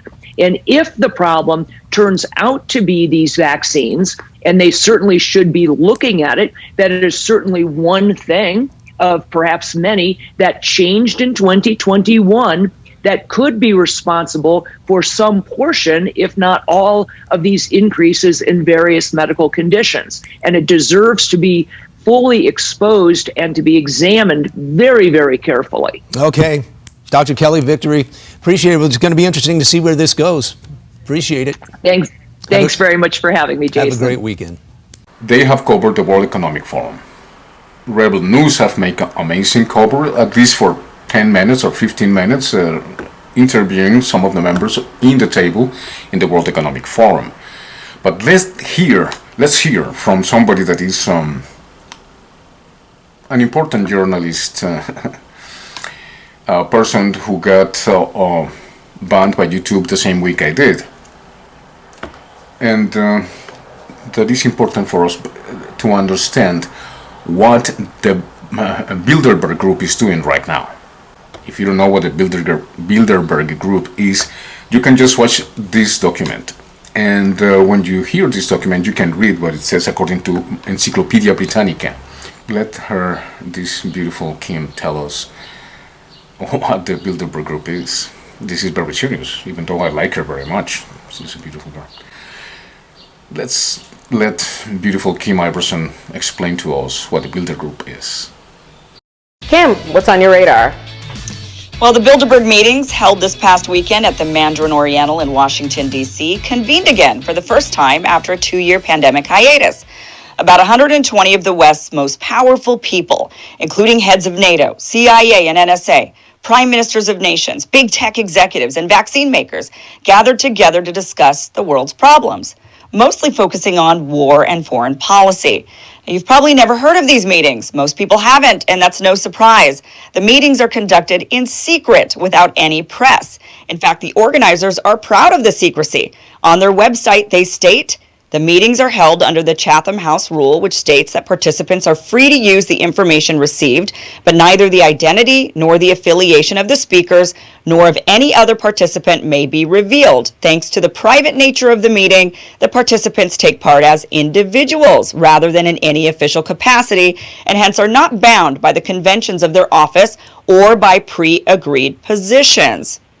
Oh, sure. So democratically elected policymakers and other government chiefs who work on the taxpayer's dime go and sip cocktails behind closed doors in a luxurious hotel discussing important matters such as war, global alliances, pandemic responses, and disinformation with the corporate billionaire class all weekend in secret without the press. But don't worry, they're doing it as private citizens, so it's okay, because what they discuss probably won't affect us, right?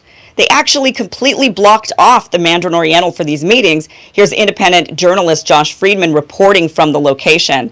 Now, the Bilderberg meetings actually have their own website where they do give us some insight into what it is they talk about and who attends. This year's meeting covered 14 topics: geopolitical realignments, NATO challenges, China, Indo-Pacific realignment, Sino-US tech competition, Russia, continuity of government and the economy, disruption of the global financial system, disinformation, energy security and sustainability, post-pandemic health, fragmentation of democratic societies, trade and deglobalization, and finally, Ukraine. In fact, The Guardian reported that Zelensky himself was rumored to be making an appearance via Skype. Curious if he was also attending as a private citizen.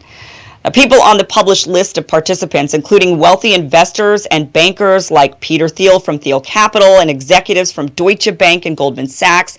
The CEO of Pfizer was there, presumably to talk about post-pandemic health.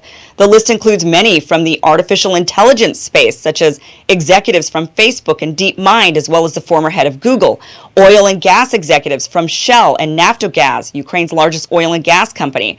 Many experts on Russia and Ukraine were in attendance, as well as politicians, policymakers, and global leaders, such as Senator Kyrsten Sinema, NSA Director Jake Sullivan, CIA Director William Burns, the King of the Netherlands, Canada's Deputy Prime Minister Chrystia Freeland, Finland's Prime Minister Sanna Marin, Dutch Prime Minister Mark Rutte, the head of French intelligence, and even Henry Kissinger.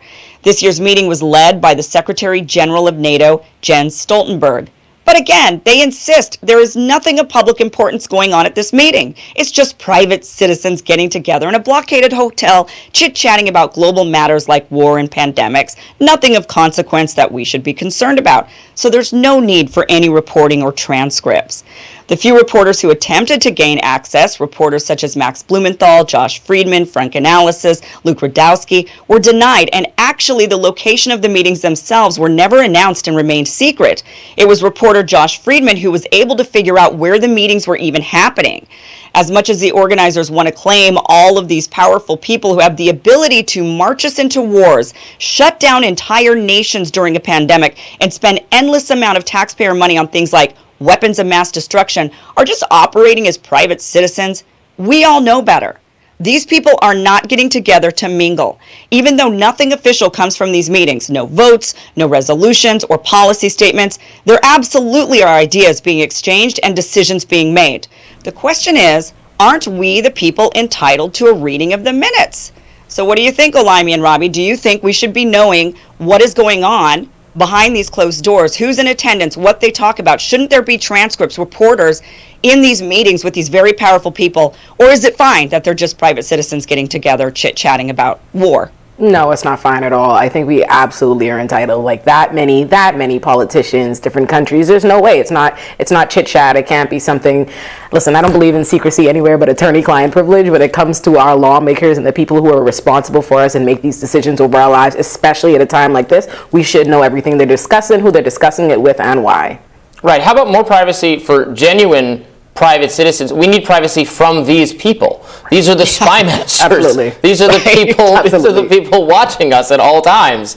How many? Right. We're talking about NATO people. We're talking about former CIA, FBI, law enforcement type people. It's not just. Those aren't private citizens anyway, or maybe they are now. They weren't before. They have very public-facing roles, and they are coming up with policies that they want everyone to be forced to adopt. So it's not, it's not going to be. They don't want it to be voluntary. They don't. I'm sure a lot of these people wanted vaccine mandates. They want funding of.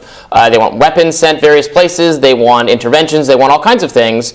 So, well, fine, but let's discuss it. Let's know what's being proposed. Let's not have it behind closed doors, if that is the case, which it is. Yeah. And this meeting has been going on since I think 1957 was the first meeting, and it's annual. It just skipped a couple of years because of the pandemic. Maybe they still met via Zoom or something, but they've been doing this for the longest time.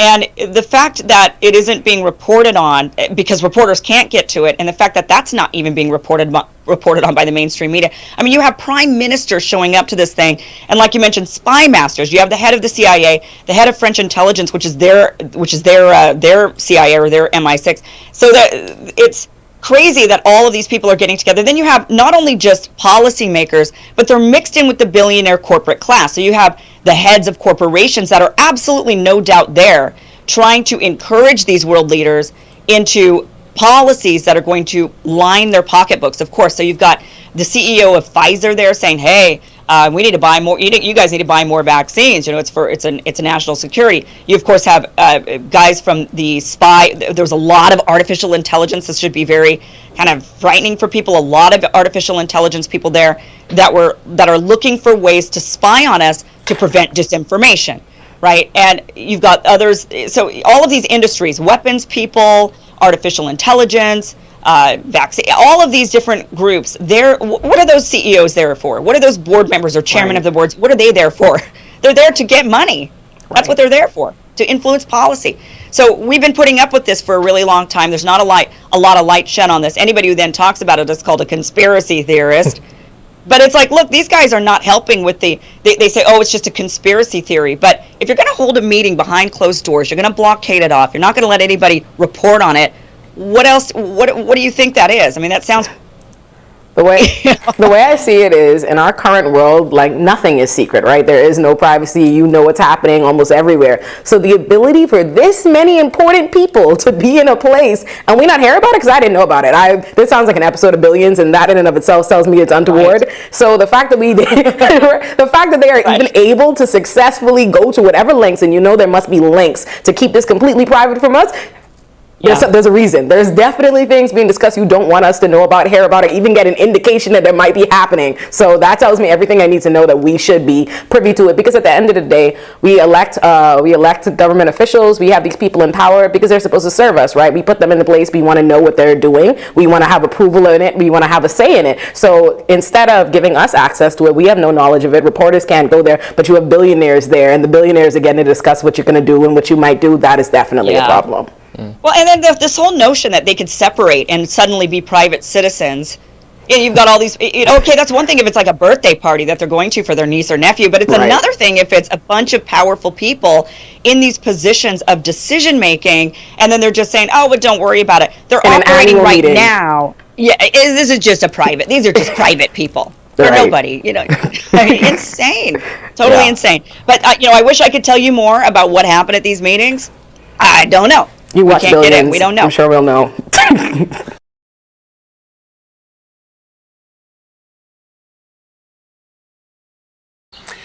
And now we're going to get back to something that other journalists have not considered, but I'm pretty sure they might be aware of. And that is the Council on Foreign Relations. So let's add what the Council on Foreign Relations have to say on these matters, but especially regarding the war in Ukraine. And what is the corporate state? The corporate state is the meeting of these people, the Bilderberg Group, the World Trade Organization, which, as you read you hear in the document of Pfizer, it's supporting monopolists and high, powerful economic corporations, private corporations that you're not supposed to touch, even though they use your taxes, my taxes, to produce vaccines and in many other aspects of our economy. The wealth, the profit produced, goes to their companies, and we don't receive any money back for our taxes supporting their investigations and research, which is the case in the United States of the health system, NIH, directed by this private person who says that we don't need the Supreme Court of the United States to dictate anything on health because he is the science. And it should be just left to bureaucrats. I mean, people that are not being elected, never been elected, but they're super rich and they can lobby in any Congress, in all Congresses in the world, in order to support what private corporations said. And because private corporations don't have to discuss anything with us, the country and the world, so that's the way it is. Don't worry about it, let Kim explain. It's going to be just fine, forget about it. These are people that are getting rich with public money whose profits don't come to us, but to them alone. And they're buying land in the United States, fertile land in the United States. In everywhere, they're securing Saudi Arabia, food security from Central South America, buying land there, making contracts, mining, etc., including Canada, the United States and Europe. As we can see, this is a devolving system. We are not evolving this way. We are just watching these guys going around the world and saying, oh, look at our world. They don't say humanity's world, they say our world. This is Jeff Bezos, Bill Gates, Zuckerberg, YouTube organizers and owners, and the new class of people that want to belong to the corporate intelligence. But what is the corporate intelligence, as I call it? Because the corporate intelligence, as I explain in my book, is very important for you to understand what it is. This is a 2014 book. Please buy it and read it. But the definition is easy. What is the corporate intelligence? As I call it, is all this Bilderberg group, the World Economic Forum, the Council on Foreign Relations. That's corporate intelligence. Of course, Google, artificial intelligence, Yuval Noah Harari, academicians, making impossible for you to discuss in universities what you need to discuss in universities mandatory, and it's corporate intelligence. What is the corporate intelligence according to the author? Corporate intelligence is a vast network of corporate military industrial complexes, oil and gas, pharmaceuticals, GMOs, etc., supported by banking and financial institutions with the power to affect states and nations' outcomes through the power of capital. The use of fraud, deception, political assassinations, the use of social political elites, private mafia or army assets, and whatever is necessary that money can bribe, corrupt, ill, for particular gain or profit, referred here as they, you, or corporate intelligence.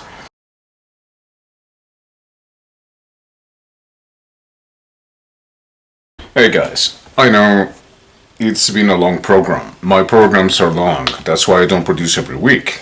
Yeah, okay.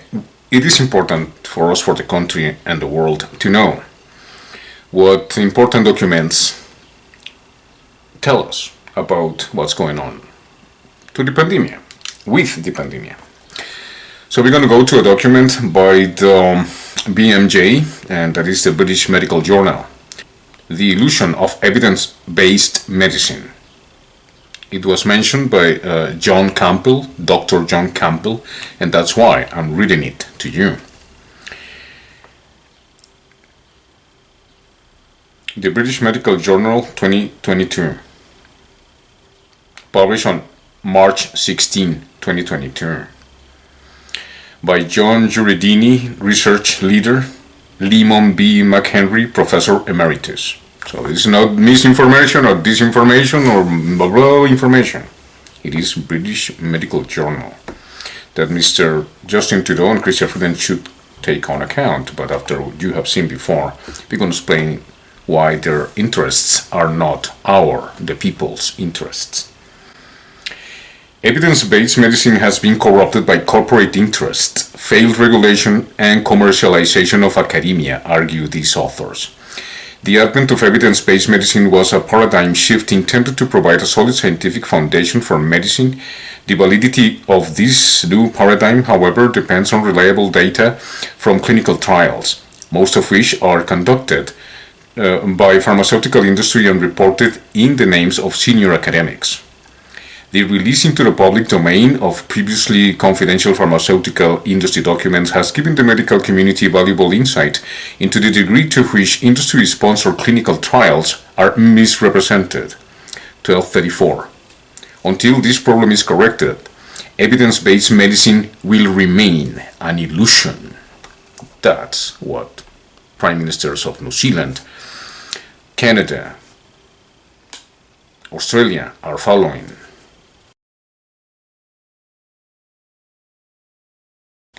And I'm proved the moment they take these doctors to the Senate here in Canada and Parliament, in every Senate around the world. Back to the document. The philosophy of critical rationalism advanced by the philosopher Karl Popper famously advocated for the integrity of science and its role in an open democratic society. A science of real integrity will be one in which practitioners are careful not to cling to cherished hypotheses and take seriously the outcome of the most stringent experiments. This idea is, however, threatened by corporations, in which financial interests trump the common good. Medicine is largely dominated by a small number of very large pharmaceutical companies that compete for market share, but are effectively united in the efforts to expanding the market. The short-term stimulus to biomedical research because of privatization has been celebrated by free market champions, but the unintended long-term consequences for medicine have been severe. Scientific progress is thwarted by the ownership of data and knowledge because industry suppresses negative trial results, fails to report adverse events, and does not share raw data with the academic research community. Patients die because of the adverse impacts of commercial interests on the research agenda, universities, and regulators. FDA is such in every country. It's the same in every country. The pharmaceutical industry responsibility to its shareholders means that priority must be given to their hierarchical power structures, product loyalty, and public relations propaganda over scientific integrity. Although universities, as have always been elite institutions, prone to influence through endowments, they have long laid claim to being guardians of truth, the moral conscience of societies. But in the face of inadequate government funding, they have adopted a neoliberal market approach, actively seeking pharmaceutical funding on commercial terms, as explained by Ralph Nader before. As a result, university departments become instruments of industry through company control of the research agenda and ghost writing of medical journal articles and continuing medical education academics. The corporate university also compromises the concept of academic leadership. Deans who reach their leadership positions by virtue of distinguished contributions to their disciplines have in places been replaced with fundraisers and academic managers who are forced to demonstrate their profitability or show how they can attract corporate sponsors. In medicine, those who succeed in academia are likely to be key opinion leaders, KOLs in marketing parlance, whose career can be advanced through the opportunities provided by the industry. Potential KOLs, potential key opinion leaders, are selected based on a complex array of profiting activities carried out by companies. For example, physicians are selected based on their influence on prescribing habits of other physicians. Key opinion leaders are sought out by industry for this influence and for the prestige that their university affiliation brings to the branding of the company's products, as well as paid members of pharmaceutical advisory boards and speakers' bureaus. Key opinion leaders, KOLs, present results of industry trials at medical conferences and in continuing medical education. Instead of acting as independent, disinterested scientists and critically evaluating a drug's performance, they become what marketing executives refer to as product champions. quote unquote. Ironically, industry-sponsored KOLs, key opinion leaders, appear to enjoy many of the advantages of academic freedom, supported as they are by their universities, the industry, and journal editors for expressing their views, even when those views are incongruent with the real evidence. While universities fail to correct misinterpretations or misrepresentations of the science from such collaborations, critics of industry face rejections from journals, legal threats, and the potential destruction of their careers. This uneven playing field is exactly what concerned Popper when he wrote about suppression and control of the means of science communication. The preservation of institutions designed to further scientific objectivity and impartiality, i.e., public laboratories, independent scientific periodicals, and congresses, is entirely at the mercy of political and commercial power. Vested interest will always override the rationality of evidence. Regulators receive funding from industry and use industry-funded and performed trials to approve drugs without, in most cases, seeing the raw data. What confidence do we have in a system in which drug companies are permitted to mark their own homework, unquote, rather than having their products tested by independent experts as part of a public regulatory system? Unconcerned governments and captor regulators are unlikely to initiate necessary change to remove research from industry altogether and clean up publishing models that depend on reprint revenue, advertising, and sponsorship revenue. Our proposals for reforms include the liberation of regulators from drug company funding, taxation imposed on pharmaceutical companies to allow public funding to independent trials, and perhaps most importantly, anonymize individual patent leave trial data posted along with study protocols on suitable accessible websites so that third parties, self-nominated or commissioned by health technology agencies, could rigorously evaluate the methodology and trial results. With the necessary changes to trial consent forms, participants could require trialists to make the data freely available. The open and transparent publication of data are in keeping with our moral obligation to trial participants. Real people who have been involved in risky treatment and have a right to expect that the results of their participation will be used in keeping with principles of scientific rigor. Industry concerns about privacy and intellectual property rights should not hold sway.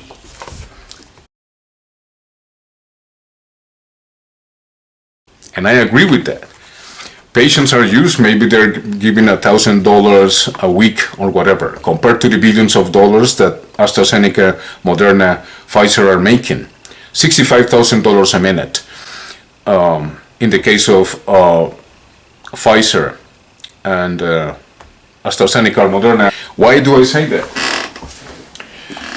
Because one of the most historic examples of what happened with pharmaceuticals getting super rich, immensely rich, using somebody or someone in order to find out biological, virological, any kinds of genetic orders or disorders or advantages, as is the case of this amazing woman. When you read this book, you understand how the corporations work. And not only that, the granddaughter of this woman is being awarded in a long process and trial some kind of money or arrangement because of the cells found in Henrietta Lacks. The Henrietta Lacks cells don't die. They keep on reproducing all the time. And that's one of the examples in the books I wanted you to consult. I have to mention The Immortal Life of Henrietta Lacks by Rebecca Skloot is a very good book. It's a very good reading. It's going to open your eyes in how medicine, pharmaceuticals, greed, and unlawful attitude from the pharmaceuticals toward public funding to develop, in the case of Henrietta Lacks, such technology that we enjoy nowadays without knowing that it came from a black woman from very, very low income class. It was important for me to take a little look to the document that Dr. John Campbell also in his programs have shown us the country and the world.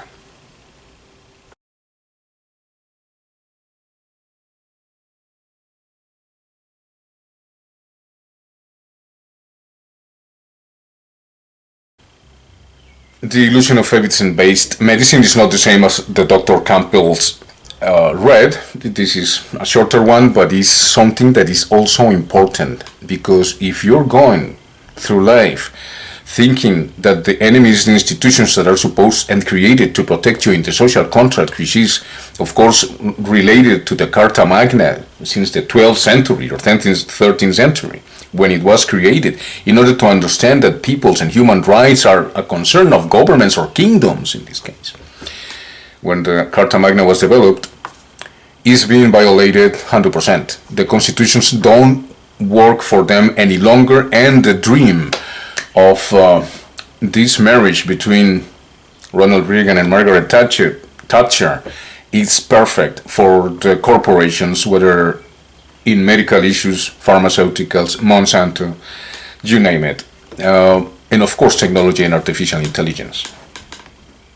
Competing interests. McHenry and Yuridini are joint authors of The Illusion of Evidence-Based Medicine, Exposing the Crisis of Credibility in Clinical Research. Adelaide Wakefield Press, 2020.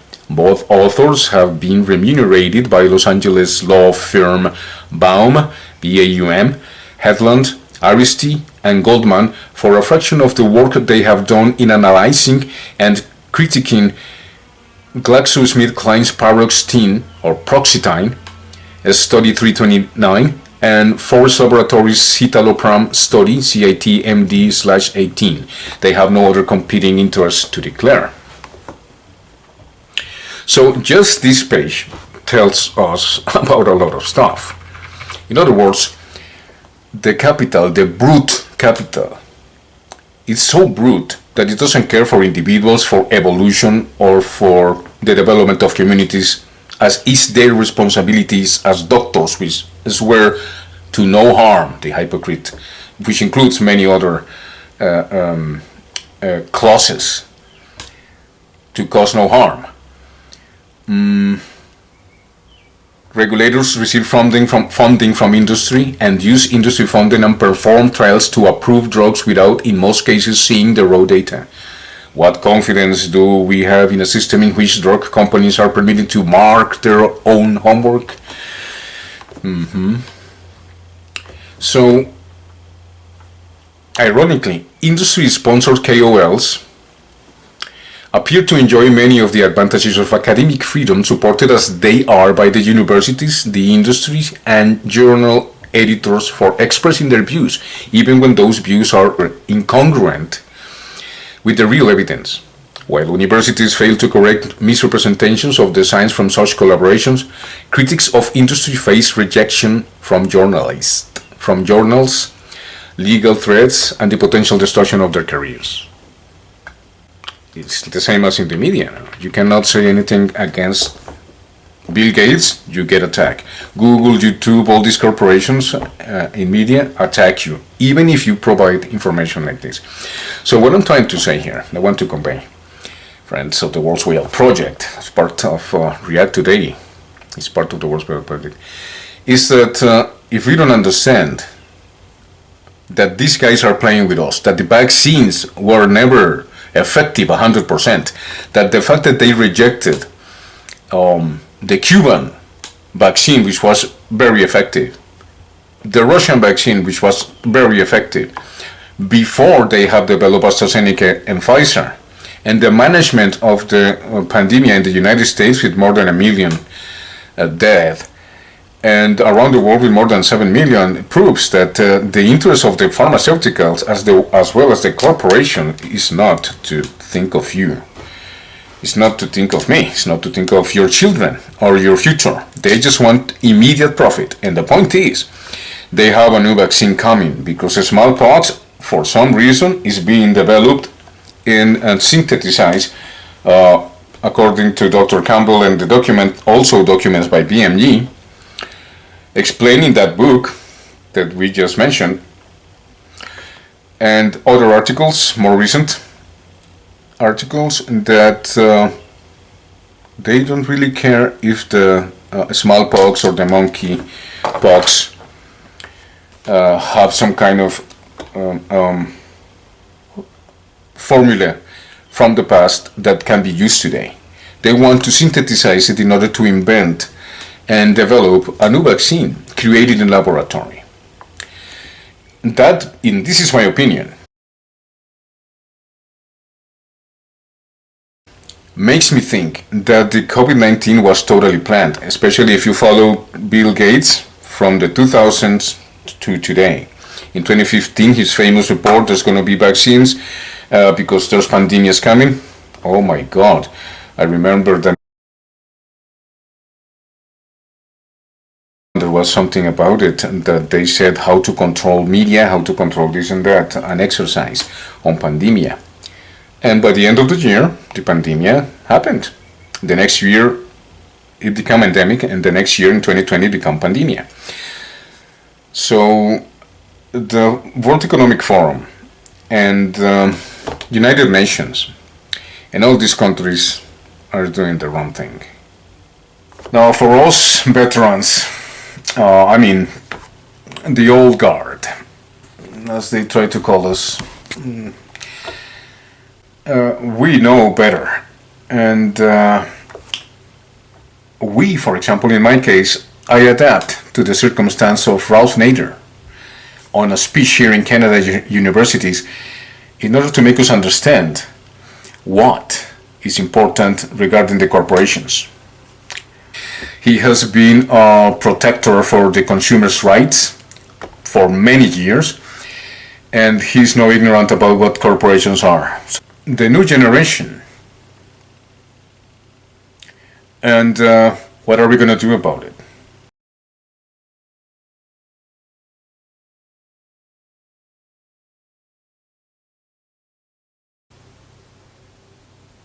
For us, for the country, for the world, hope to see you next time in the next edition of React Today as part of the World's Way Out project.